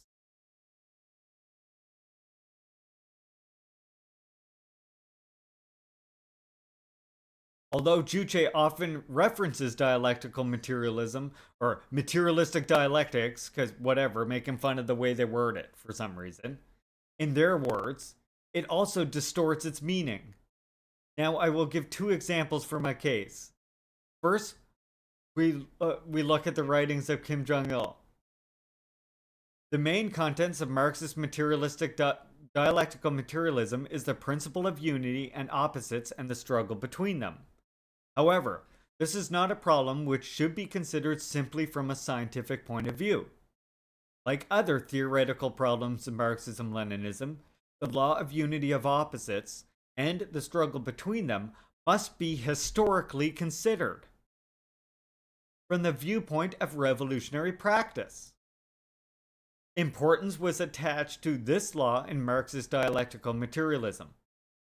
This is due to the fact that it was an important historical task to elucidate philosophically the socio-economic contradictions of the then capitalist society and the law of the class struggle.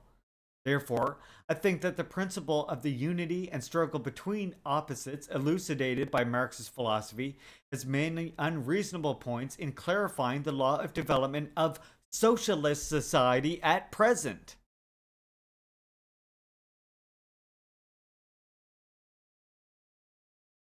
Exactly, Sebs, right? That is why we did not mention this principle much when explaining the theory of Juche philosophy. But again, they already studied Marxism-Leninism, as I pointed out in that Kim Jong-il quote earlier when he says, all our people should study Juche and Marxism-Leninism. So what he's saying here is that this law of unity, the law of unity and opposites, is something that in practice, in the construction of socialism, was not a reasonable thing to center their analysis on. And this person in a capitalist society in the West is like, oh, they're wrong. And so then he concludes, for some reason, Kim Il-sung rejects dialectics as unreasonable and inapplicable to modern conditions. What? When did he do that? Again, I direct you to what we just read here. Kim Il-sung was founded and has been developed in the course of safeguarding and embodying the ideological and theoretical achievements of Marxism-Leninism. This is Kim Jong-il saying this.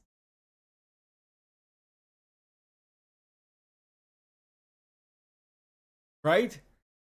Or these people actually engaged in the revolutionary struggle just don't know as well as I do.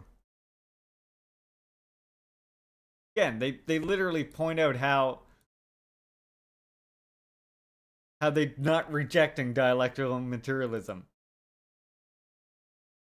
And again, we've read all kinds of quotes now that explain dialectical materialism in correct terms.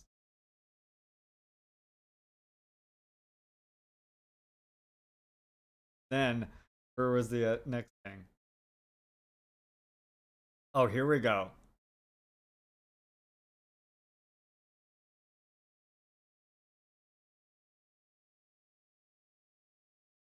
God.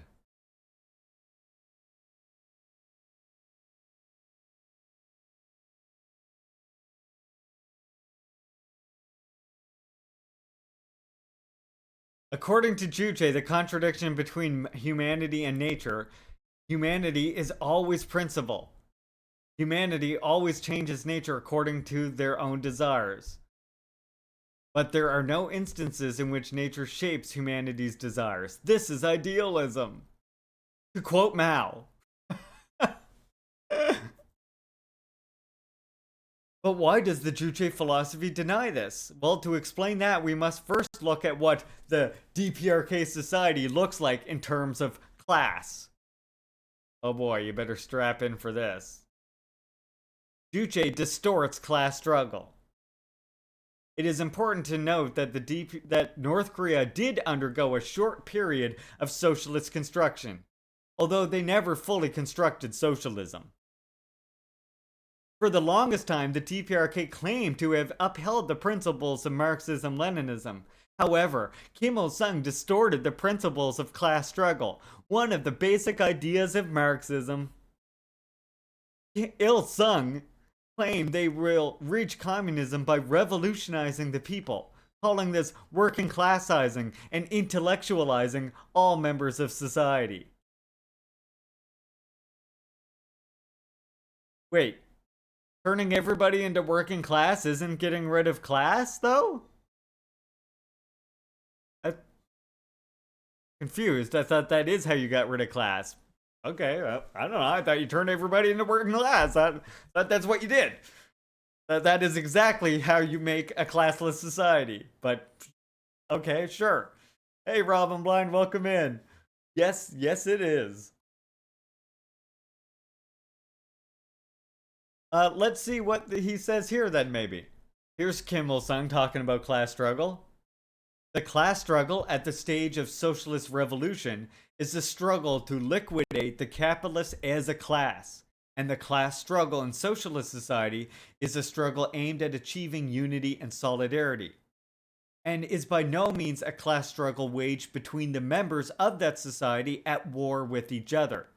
In socialist society, the class struggle certainly exists, but it is carried on by means of cooperation for the purpose of achieving unity and solidarity.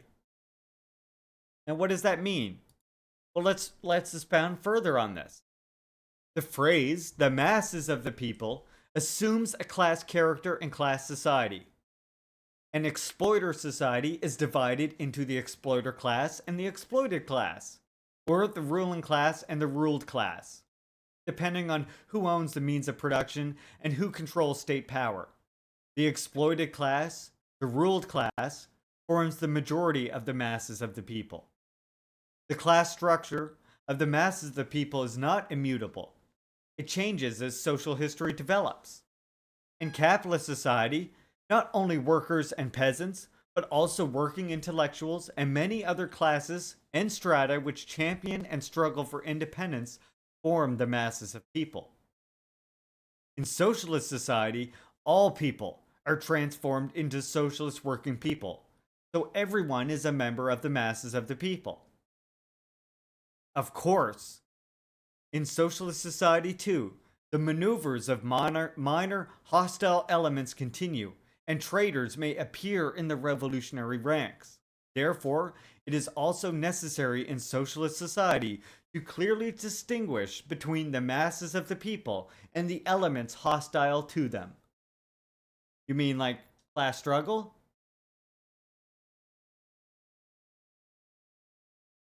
So the struggle between socialists and renegades of socialism is a struggle between socialism based on collectivism and capitalism based on individualism. Seems like they're saying class struggle continues. I don't know. What do you think, comrades?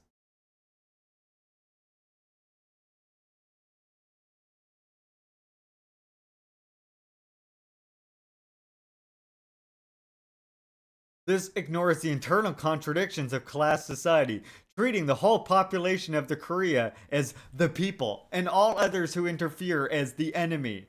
This sounds remarkably similar to Khrushchev's dictatorship of the whole people. Does it though? Does it?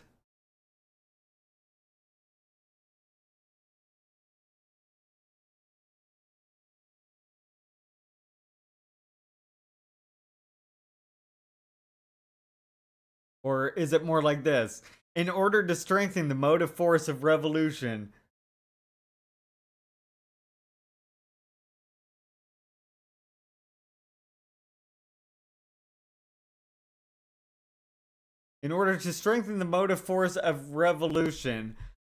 further through socio-political and economic change, the class line and the mass line must be applied properly in democratic and socialist revolutions, so as to isolate and weaken the minority hostile forces to the maximum and rally the broad masses of people firmly behind the working class party and government.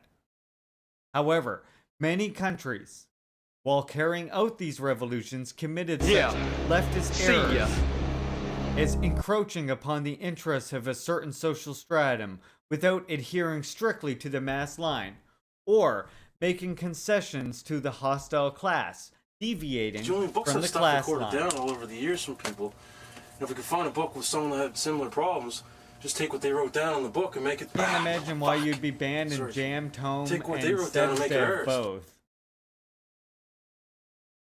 Sebs, why is this person banned in your channel? I'm guessing it's a good reason.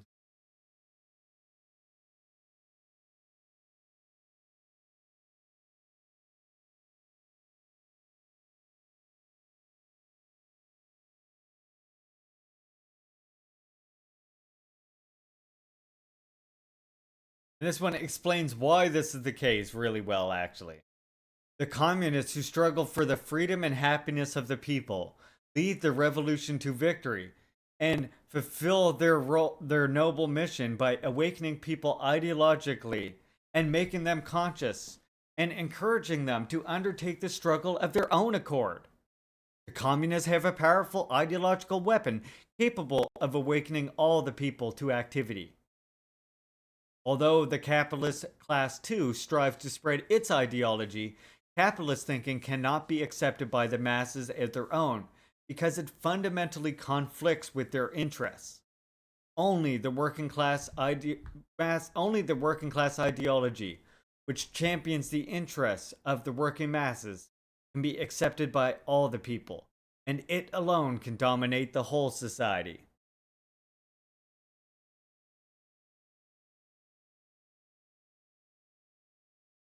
Yeah, sure. Well, I'm just glad Bup's got a sword.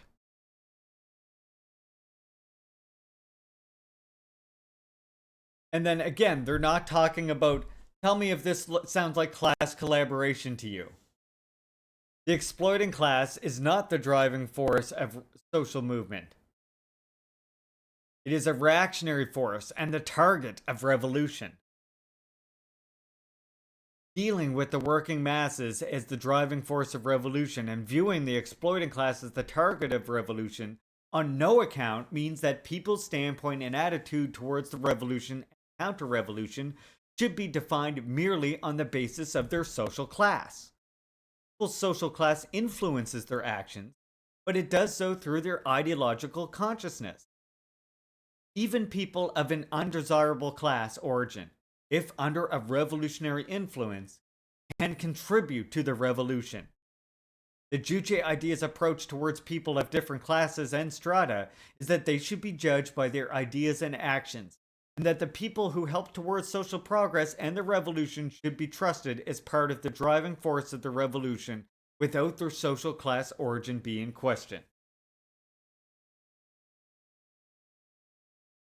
Is that class collaboration? Or is that giving us a better understanding of how we should understand who works for the revolution? Again, I pointed out here how we really have to understand that, like, a lot of what would be formerly considered petit bourgeois or lumpen proletariat by Marx is often in native communities, for example, more revolutionary than like a great deal of white working class people.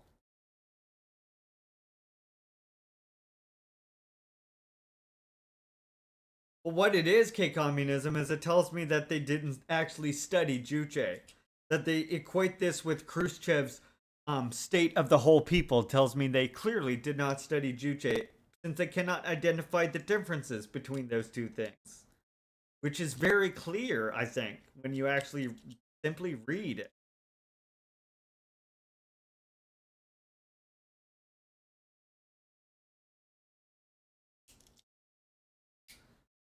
Yeah, that's not. I don't know if that's going to be a good. I'm a communist. What kind of? What? Okay. Expound further. So you were for the liberation and the ending of genocide against. You're for the ending of genocide against LGBTQ plus people. I hope then. Right?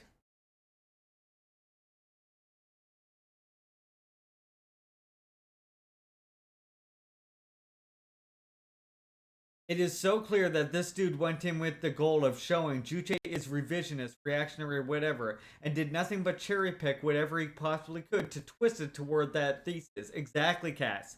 Including, as I showed with that one quote, leaving out huge important parts of the quote in order to give a different understanding of, or a different meaning of what Kim Jong-il was actually saying. Again, here, he treats contradictions between the people, the proletariat, in Kim Il Sung's rhetoric. He treats contradictions between the people, the proletariat, peasantry, the patriotic intellectuals, petit bourgeois, and the national bourgeois as unimportant, regarding them as distractions to the real enemy, the nebulous outside threat. Really? Is that what we just read? Tell me if that's what we just read in this. And in this.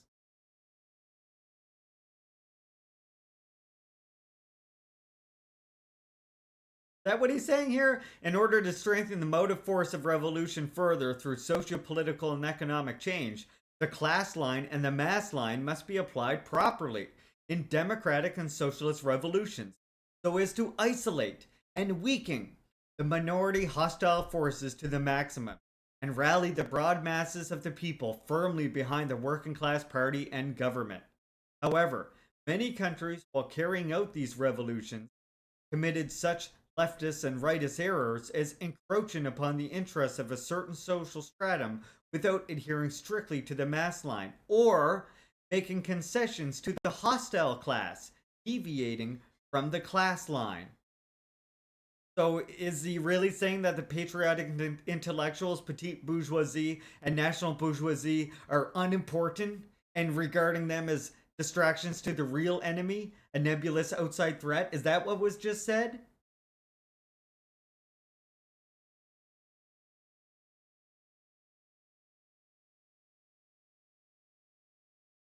He simultaneously tries to mend what are in reality contradictions between the people and the enemy, so long as the enemy elements are Korean.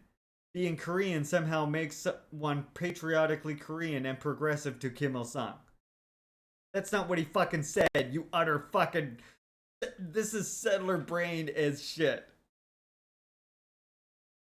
And for example, of how to properly handle such contradictions, let's look at Chinese communists. Let's look at what China did and say that so that we can prove that what Korea did was wrong. The fuck? So we see here that Juche had liquidated class struggle in favor of class collaboration.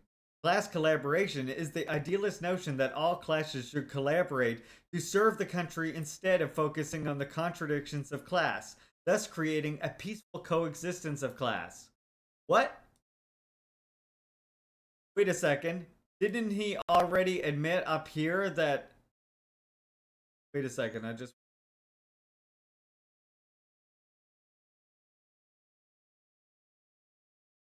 thought he already admitted that Kim Il Sung wanted to work and classize the whole society.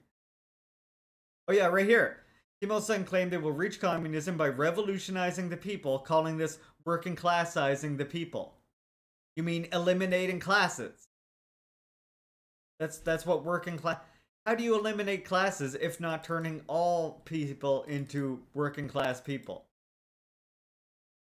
So how is that class collaboration? How is turning everybody into working class people class collaboration? Isn't that turning all people into working class people and not class collaboration by definition?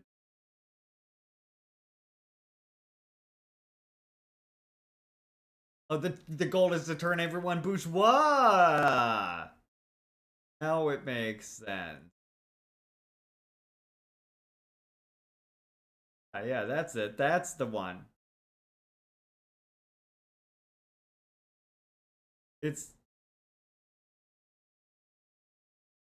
We're all starting to see the dishonesty here, right? Wish I could find that quote again.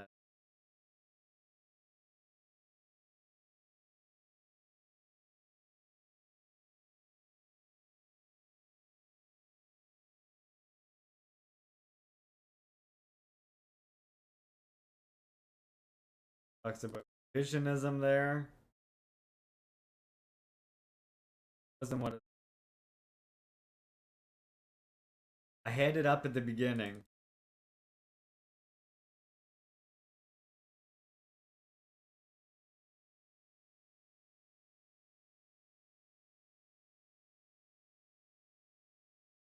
Well, actually, I think I come to another thing about it.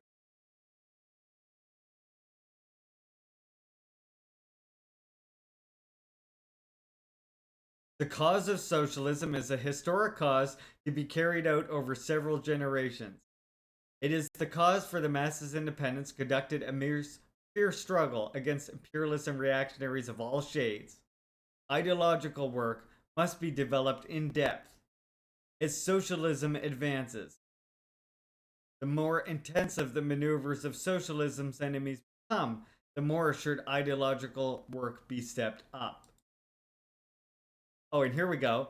The basic means of achieving the complete victory of socialism and building communist society is to vigorously promote the three revolutions: ideological, technical, and cultural. This is essential for succeeding in capturing both the ideological and material fortresses of communism. Our party has defined three revolutions as the basic content of revolution that must be carried out in socialist society. As the task of uninterrupted revolution that must be carried out until communism is built, and is directing great efforts into effecting these revolutions, but class collaboration.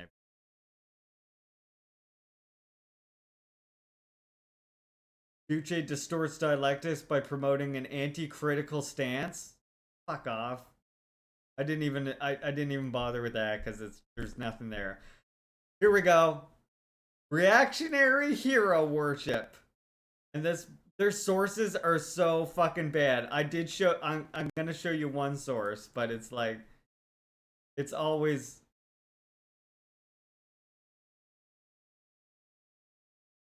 see? It's always this shit.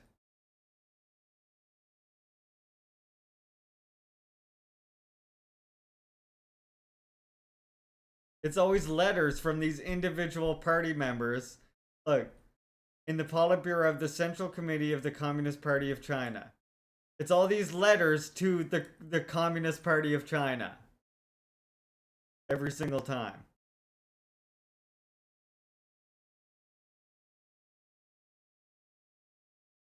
This. What the fuck is this? Look at this! What? Corporatism and the Juche idea?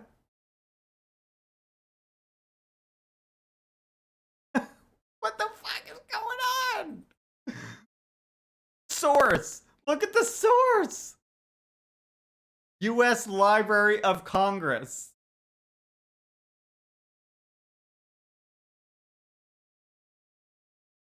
Oh my god.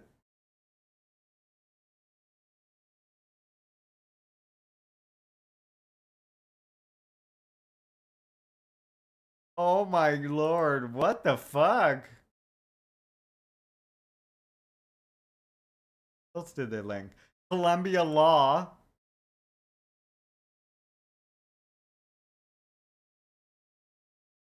Oh my god, is this the 10 principles? It is! This is the fake document! This is the fake document!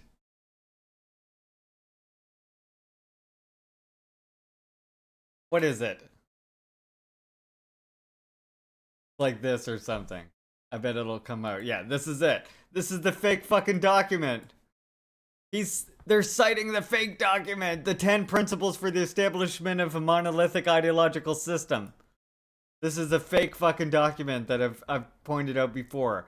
They say that this is a document that's published everywhere in DPRK, in every single workplace, in every single school, except everybody that I know that's ever lived there, traveled there, has never seen this thing posted anywhere. And then when you go down to the actual sources of them, where does it actually list this?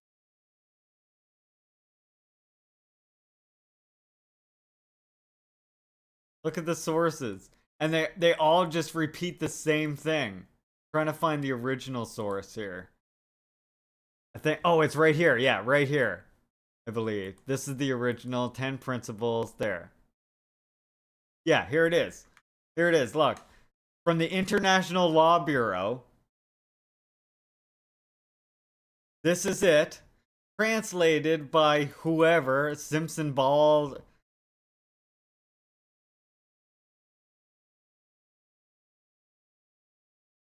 Okay. Citizens Alliance for North Korean Human Rights. So let's see where the original post is. Oh, it can't be found anywhere. Oh, and here it is on here. Where it's this. Oh, this is the Wayback Machine. So it's not even posted on this Columbia Law site anymore. Oh, that was the site I just tried to reach a minute ago. So there's the International Law site that has it. And look, again, no citation. It's just literally the same thing that's printed here on Wikipedia. Literally just the same thing. No source. No actual, like, work that this is from. No nothing. Just this. Printed like this.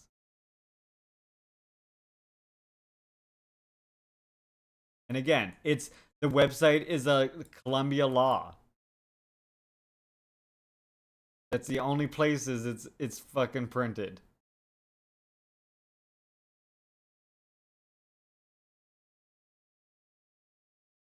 Suspicious document.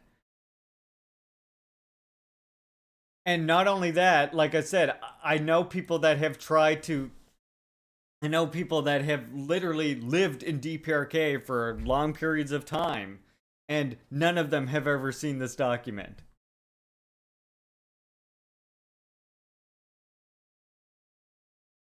So then, look, we get into this hero worship. Kim Il-sungism even states that to transition to socialism, they must do away with the continual...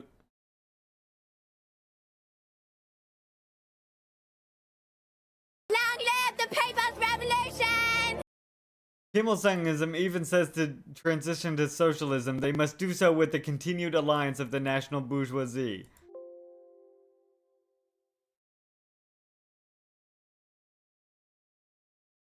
And what do they cite for this? An article from Bill fucking Bland. Fuck off! This, by the way, is the article that I mention all the time on this channel. How I constantly respond to this. He's a hochist. He's a hochist. Look, see? Look who he's quoting here. Anva Hocha. And he's doing the same thing. Look, he's doing the exact same thing that this person who wrote this Maoist that wrote this was. Thanks, Kaz. See where he's quoting a bunch of people out of context? And then he'll quote, like, look, then he'll quote Hocha right here.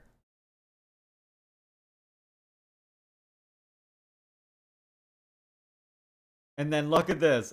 Oh, this is the one where he says something really fucking funny. Where is it? The revisionist facets of Kim Il-sungism relate to the period of transition to the socialist revolution and to the socialist revolution itself. Now, there's a really... I was looking for this one, the funny conclusion he comes to, though.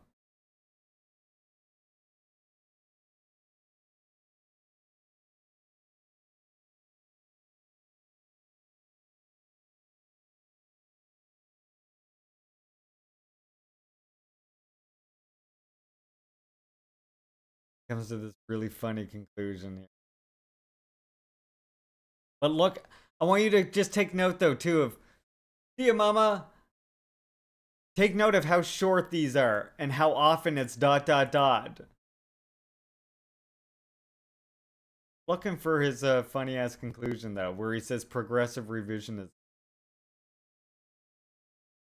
The rejection of class categorization. According to Marxism-Leninism, social class is extremely important objective social category.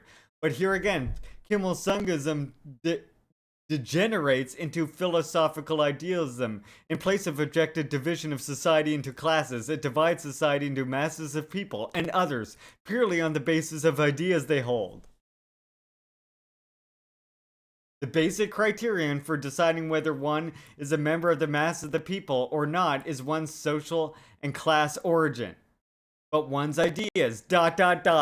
See? They did the ... We read this quote earlier. Do you recognize this quote? Anyone who loves the country and the people and the nation ... is qualified to be a member of the masses of the people. And then, do you notice how we put the period outside of the quotation marks? Very, very important. Because that means, as I'm sure you know, that that sentence is not over. You recognize this as the quote we read earlier? I'll bring it back up for you again, because I know where to find this one much quicker.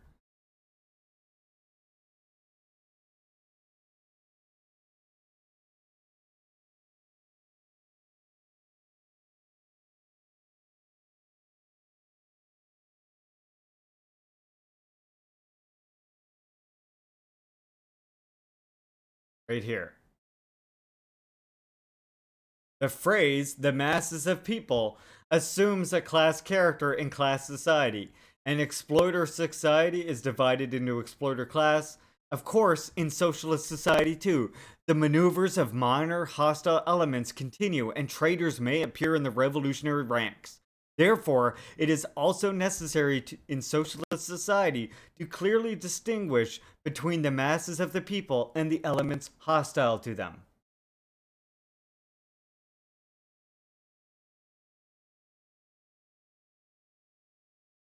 Hey, buddy head, welcome in, comrade. Happy New Year.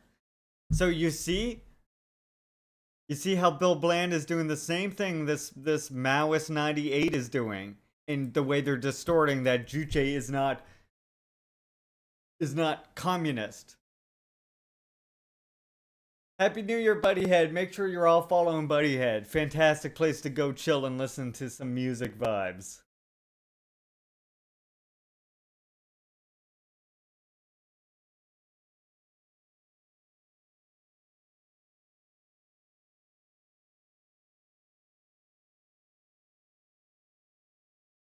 Yeah, here you go. Look.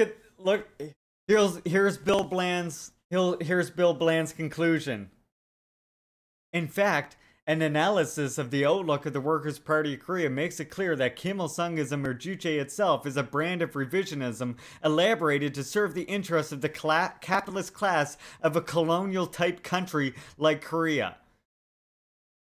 A brand of revisionism which aims to hold up the revolutionary process at the stage of democratic revolution and prevent it from going forward to the stage of socialist revolution. Hey, Kijiji Genie, welcome in.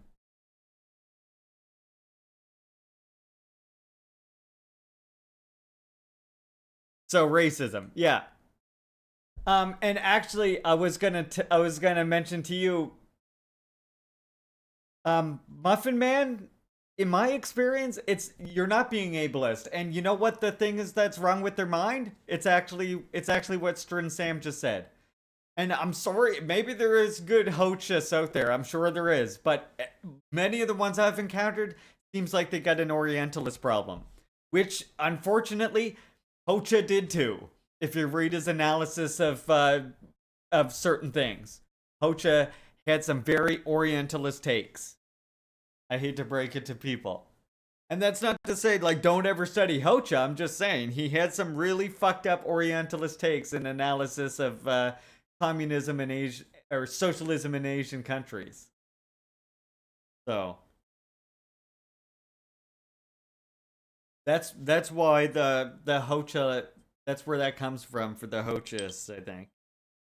Since we're about to get an ad break, I'm gonna fill this up. If you want to avoid the ads, by the way, the support is greatly appreciated. Gift subbies, you know, whatever else. I'm gonna pack this shit full of weed again. The best way is To say that socialism yes, doesn't work is to overlook the fact that it did work, and it worked for hundreds of millions most of direct people. way to help. Got The one last revolution that feeds the $5,000 bill to children cover. gets my support. One last $5,000 bill, and then I'm much more secure. Kijiji, I build good bunkers. Yep, big communists, big communists. Oh. And again, I got nothing wrong with like reading Juche and stuff. It's just we got to recognize that there was some Long live the People's some Revolution! Orientalist takes regarding and analyzing other socialist movements.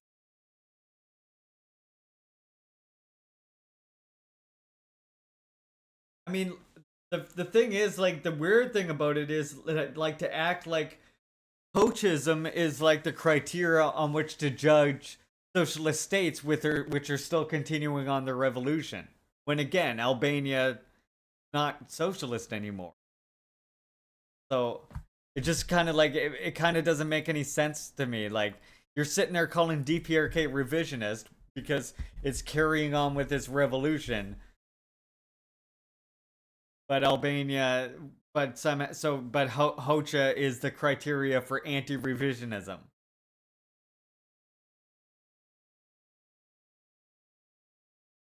Well, because it's all external problems, I guess. Look at this, though. Look at this letter that they linked here. Where's this at? There are talks of reunifying and protecting the country, and not a proletarian internationalism. Speaking of proletarian internationalism, for proof of DPRK's proletarian internationalism, I would like to link you here to a document that my comrade uncovered or found here that was published in South Korea in the 70s, where you can see South Korea South Korea is complaining about DPRK supporting all these terrorist movements all over the globe. Like, just to give you an example of one, here's one in the US. Here's a good one for the US. North Korea furnished books on revolution and guerrilla warfare to the Black Panther Party, for example.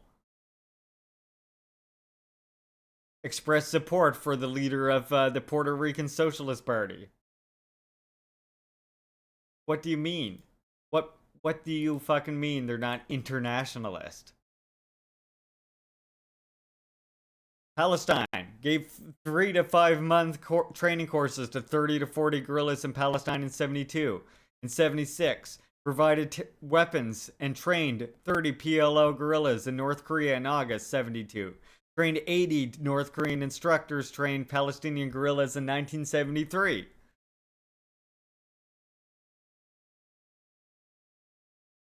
Yes, you can send links in chat.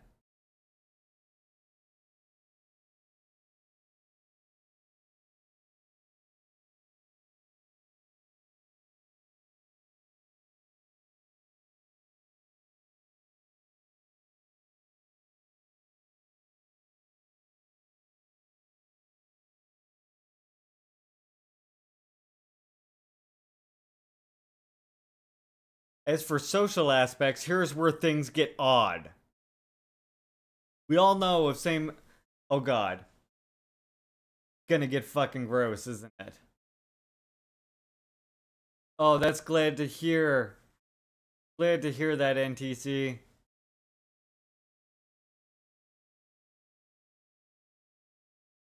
I don't know if it will show up, but they have always aided my home, Ireland. Oh yeah, K-communism, that is there, actually.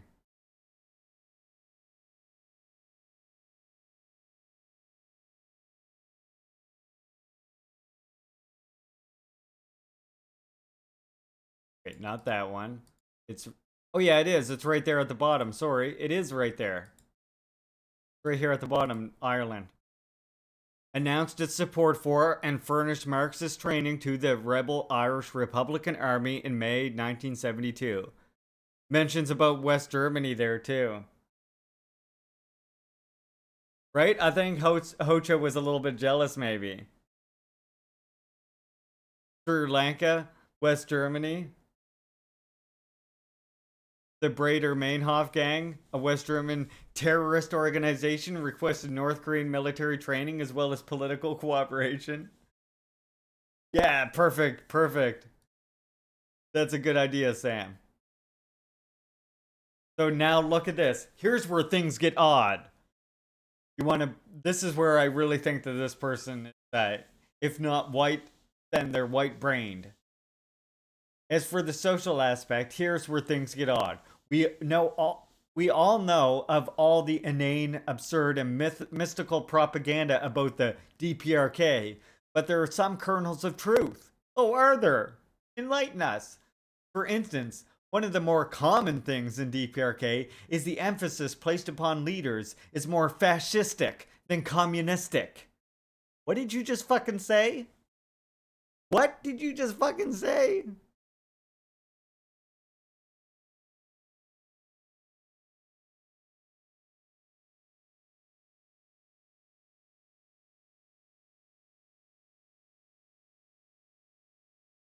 Is that the emphasis placed upon, for instance, one of the common things in DPRK is that the emphasis placed upon the leaders is more fascistic than communistic. For instance, in the square, people are required, no they're not, that's actually not true, people are not required, to observe the statues whilst passing. Nope.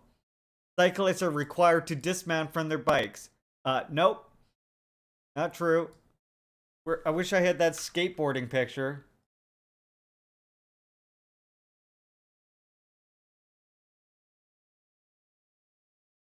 I had that guy skateboarding. Where is he?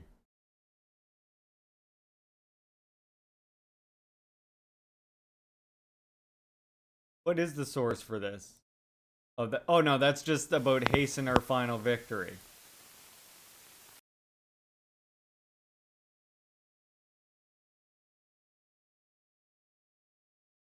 Wait, here it is. Oh, the source is a YouTube video that's no longer available. Of course it is. Of course. Was that the... This isn't culturally acceptable in a Marxist sense. Yes, if a person in private bows down to a picture is one thing, but when the society does it, it is reactionary hero worship.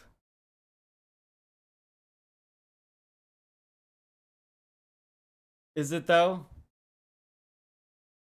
I wish I could find that skateboarding picture. It's bothering me. I can't.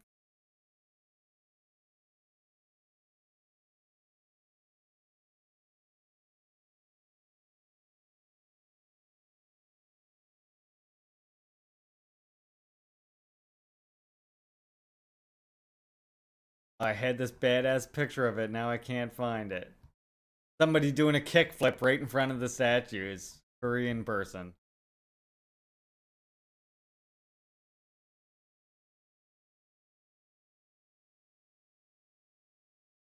Then again, Juche's attack against the Cultural Revolution.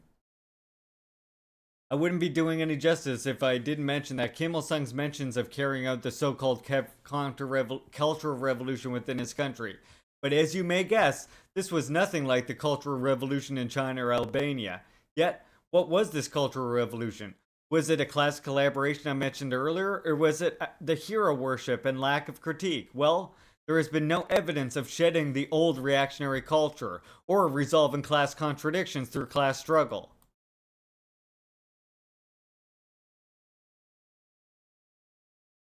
International Journal of Korean History. Tradition and Modernity in North Korea. U.S. Library of Congress.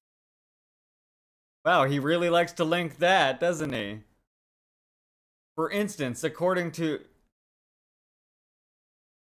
Life in North Korea, a film that provides fair coverage, arranged marriages are still prevalent.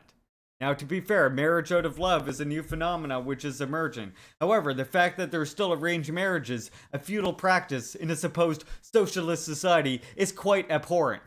Oh, so everything all the criticisms so far right here are racism, and they're not getting over their cult. They're not changing their culture fast enough for me. The intellectuals, money masters, are the top, and the bottom are the people descendant of Japanese ancestry. The Dongchu are a new strata of DPRK bourgeois. Again, links to a video that doesn't exist, and gives me organization of the government. Again, from the U.S. Library of Congress.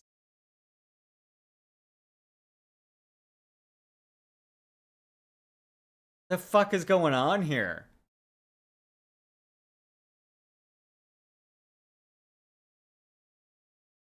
Kim Jong-il in his books and Kim Jong-un in his speeches that the world is looking at Juche idea as the guiding light for revolution. This is utter nonsense. As we have seen, the only revolutions that managed to gain traction were that of a Marxist variety. Even then, other groups that are opposed to Marxism do not carry out their revolution in the name of Juche. Nobody is looking at Juche as the guiding light. This is just a chauvinist lie to remain in power. The only universal political ideology of our current time is Marxism, Leninism, Maoism. There is no other. Juche is something metaphysical, and even then was once proclaimed only fitting the struggles of Korean people. But then the Kim state that it's universal. Juche was never synthesized to fit international world stage. When a theory is synthesized, it has to be proven to work universally. This is how Leninism was synthesized by Stalin, and Maoism was synthesized by Gonzalo.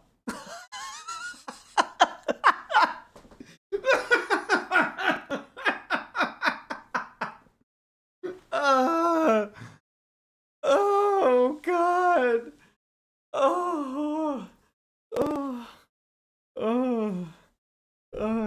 It is important to note that during the Peruvian People's War, the so-called DPRK sent arms and troops to the fascist Peruvian government fighting against the MRTA and PCP. Instead of supporting the revolutionaries, they allied themselves with the fascist government in Peru. And look at what they source it here. From Christian Science Monitor. Peru orders weapons from North Korea. UPI. United Press International. Yeah, I bet that's reliable source for information on DPRK.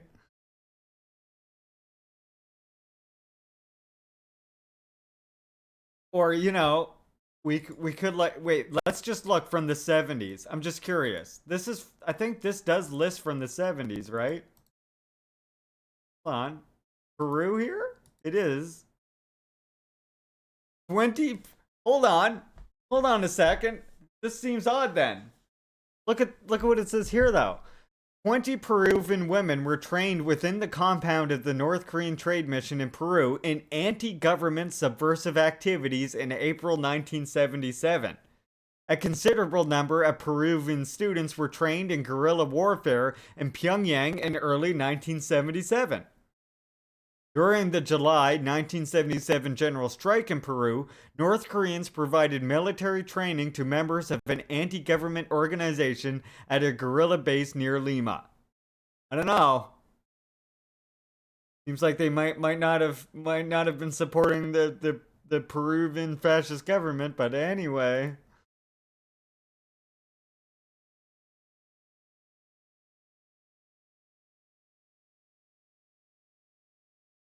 Only revisionist states could do such a thing. And now look at this part. You want to see where it gets real fucked up? Here you go. Don't need this. We don't need this. This.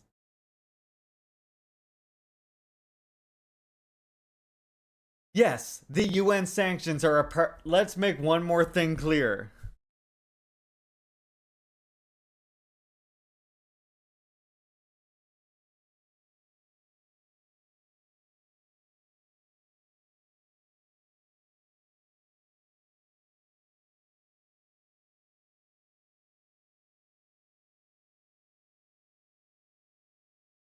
Look at this part. It's gonna get real fucking nasty now. Let's make one more thing clear. Yes, the UN sanctions are part of the reason as to why the North of Korea lags behind. We should oppose such imperialist sanctions as they force states into bending the knee to imperialist powers. Crucial to note that these sanctions are hardly the invention of only the Yankee imperialists. In fact, the Chinese have been in favor of these sanctions in order to force DPR compradors into further capitulation. Today, the country heavily relies on China for economic gain, just as they did with the USSR. This is, in fact, a semi-colonial relation between the social imperialist China and the DPRK. China and Albania managed to get by fine without the help of revisionist USSR, and both were heavily sanctioned. Yet, they still managed to build socialism and uphold the self-reliant line. Really? Where's Albania again? They had the support of the people and managed to get by without foreign capital investment. The DPRK has no such mass support, since it sells its country to the highest bidder. But when did the DPRK begin its comprador relations with Russian and Chinese imperialists? What the fuck? The cause of the arduous march was not just UN sanctioned, but also their sole reliance on the USSR, which now had dissolved in front of their eyes. They were developed their own fucking economy the whole time. In fact, they disagreed, as I pointed out before. They disagreed with the USSR idea of DPRK providing raw materials, and instead wanted to develop their own light and heavy industry. And USSR did not like this. DPRK just simply didn't pick either side in the Soviet split. In the Sino-Soviet split, DPRK just said, we're not taking either side. We're taking our own side.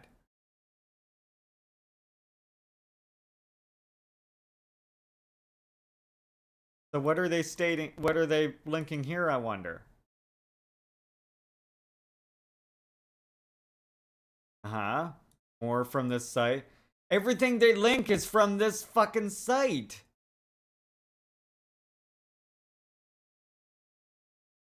A chairman from the Workers' Party of New Zealand. Oh, fuck off. Are you fucking serious?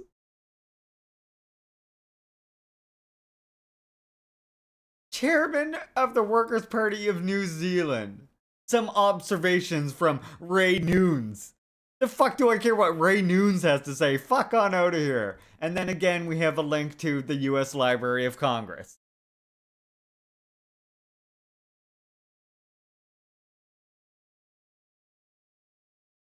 Right? Right? It makes no sense. Like, yeah, of course they were trading. Did they just expect them to not trade with USSR? Don't trade with anybody. Just don't trade with anybody. We're gonna get to Kwame Nkrumah soon. We're gonna get to more of her Kwame Nkrumah read. Trading is imperialism. Feels bad, man, right?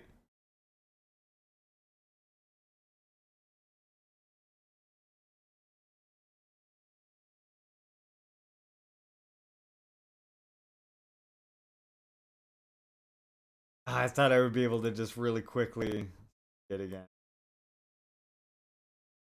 But Kwame Nkrumah, I know in this talk puts it very clear that yes, we absolutely still need international trade.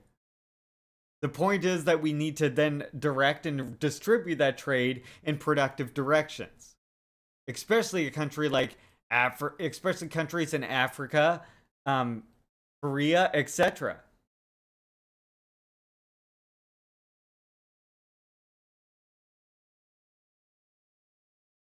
We have seen similar comprador communists in Cuba under Castro, where he turned the country into a sugarcane colony for the USSR. This is all irrefutable proof that DPRK is in no way socialist, and that the only solution for Korean people trapped under the weight of oppressive imperialists is to overthrow their state.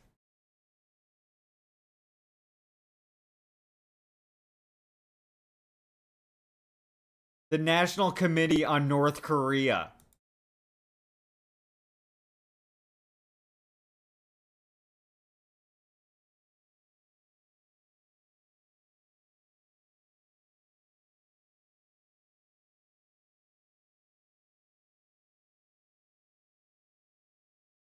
Cuba, the evaporation of a myth.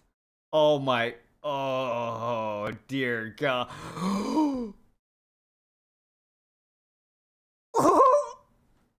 What? What? Is he really linking the fucking RCP in this shit? No fucking way. The RCP. Well, the RCP is the Revolutionary Communist Party, right?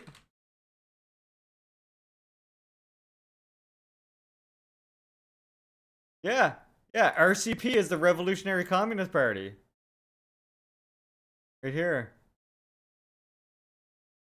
Bob Avakian. Huh? We ever hear of Bob Avakian, anyone? This guy? Most famous, most revolutionary communist that ever existed. Bob Avakian. Surprised I don't have his picture there. Chairman of the Revolutionary Communist Party USA. Bob Avakian.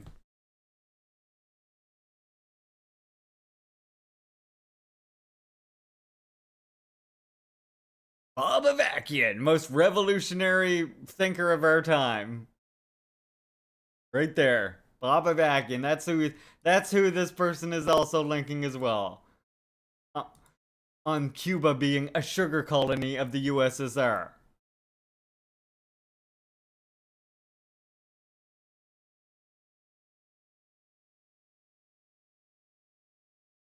Kayla Maupin loves them, and you wonder why Western Maoists tend to be colonial chauvinists.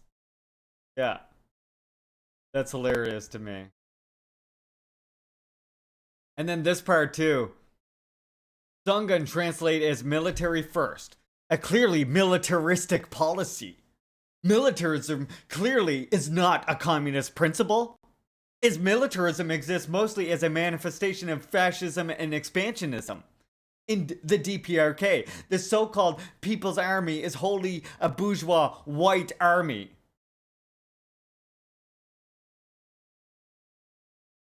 Furthermore, the masses are not educated in proletarian principles, not armed, and simply made to follow the state and its bourgeois army is proof enough.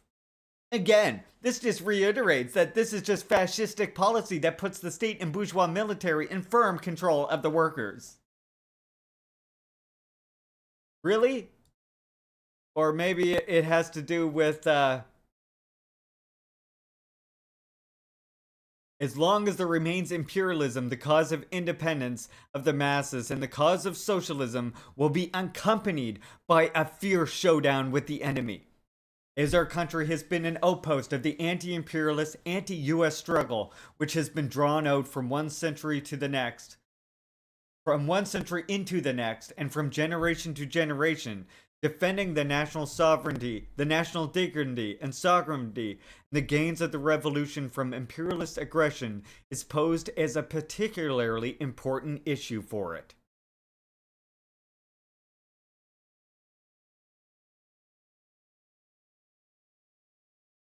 So, how can you fucking say that them developing the means to defend themselves is not a communist principle? What the fuck does that even mean? But tailoring its work to its conception of the white industrial working class led the RCP into reactionary positions against gays, women, racial minorities, whose movements they derided as bourgeois distractions. Excerpt from Palo Alto, Malcolm Harris. Yep, perfect.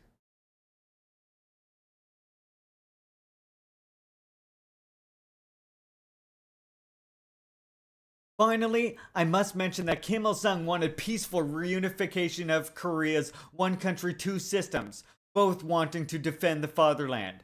This was his so-called 10-point program. This is similar to the one country, two systems policy of Hong Kong today, which was implemented by arch-revisionist Deng Xiaoping.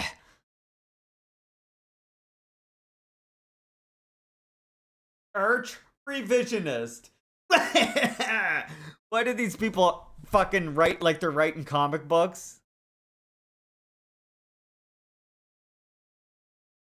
With this analysis, we can come to some definitive conclusions. Today, the DPRK is not socialist.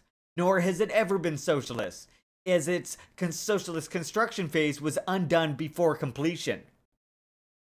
The so-called DPRK, like the ROK, is nothing more than a semi-colony, and the people of Korea suffer under the boot of both foreign and national capital.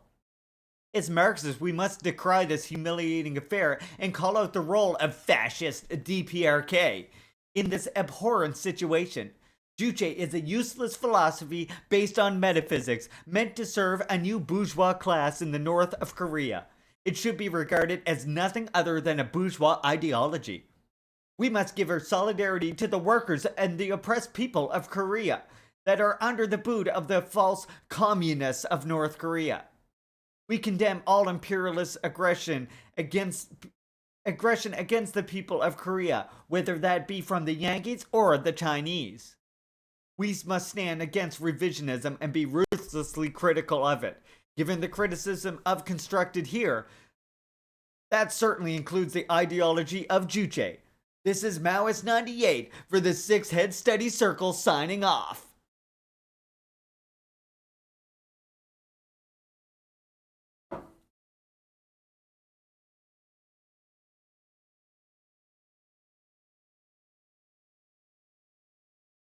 Six heads because of Gonzalo. By the way. That's who the sixth head is, in case you're wondering. Let's just end on two quotes by Kim Jong-il.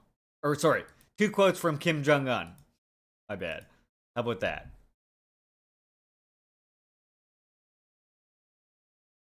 Trade union organizations should ensure that other working class and other trade union members conduct mass-based sporting, cultural, and artistic activities on a regular basis, establish a cultured way of production and life, so as to create a new culture of the working class and make the whole society seethe with a vibrant spirit.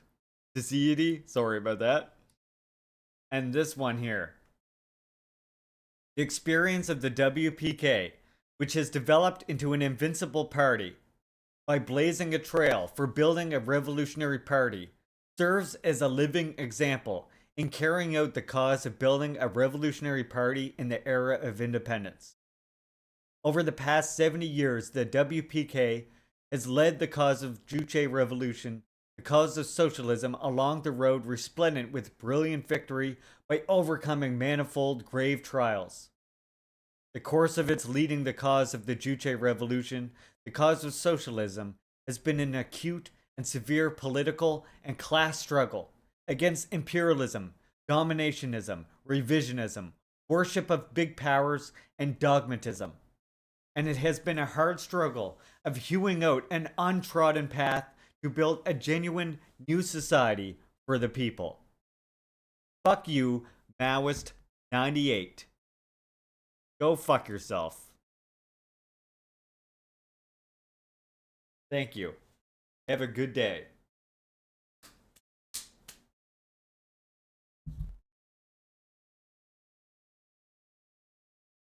Oh my god.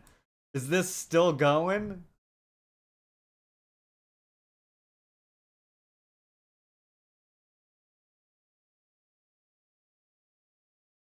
Oh my god. Oh my god. Yeah. See ya. He felt like, look at this. It's funny. He said, he's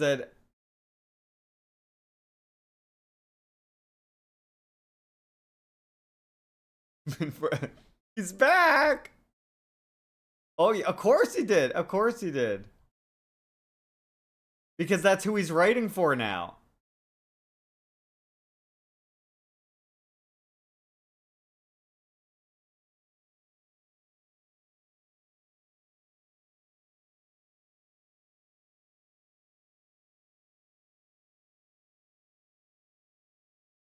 I don't even know what the fuck he's linking here.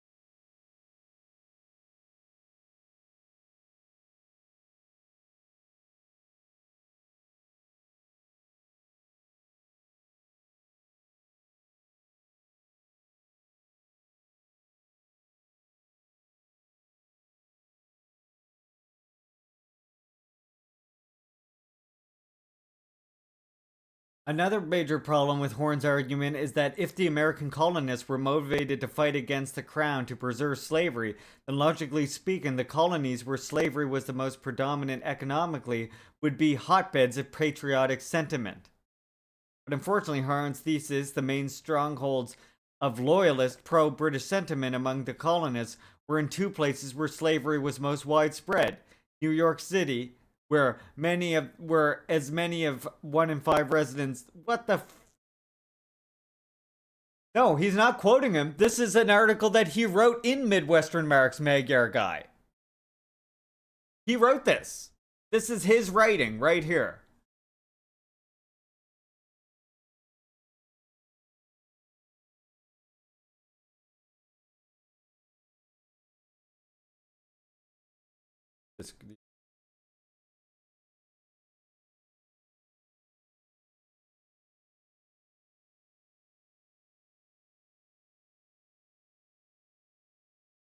Someone did that.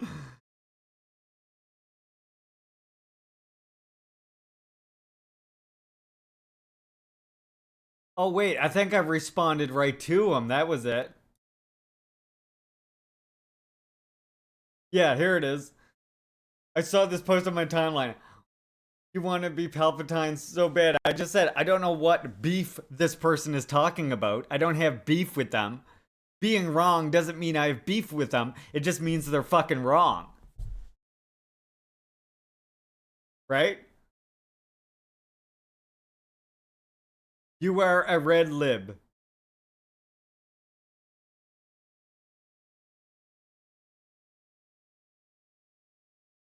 Then naturally speaking, the colonies where slavery was presented would be a hotbed of independent sentiment, is an assumption too here, and ignores manufacturing differences and the already tense relationship between North and South developing.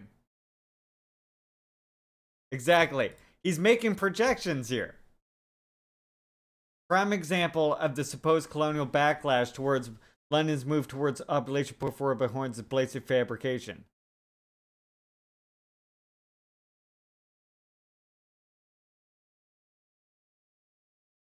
Nothing written here about the incident's factual. The Gasp was a British customs vessel attempting to prevent illegal smuggling out of Rhode Island.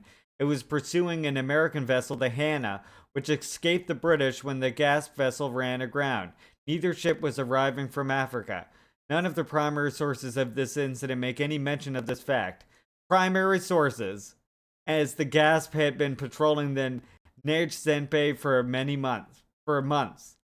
It appears Horne has simply invented this detail to imply the American vessel, actually the British one, had some sort of connection with slavery. This vital section, 2 pages of this lengthy description of Gasp incident, don't have any footnote whatsoever, without even a hint of a source for this claim. This person is... Oh my... Rainer needs to read a little bit more actual Horne work right from the source, I think. So apparently my beef is he felt like I wasn't being fair to Gerald Horne, which wasn't honest of him, because my being against Horne is based in Horne's blatantly misleading his readers on numerous historical details. Fuck you, Rainer. And what he means by historical details is not adhering to the white bourgeois understanding of history that has been already firmly established. Again, why he's so adamant about the primary sources.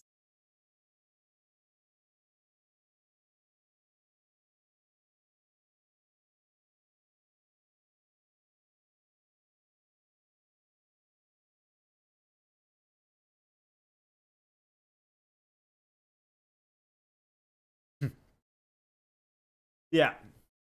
So there's Rainer for you. That was fun, wasn't it?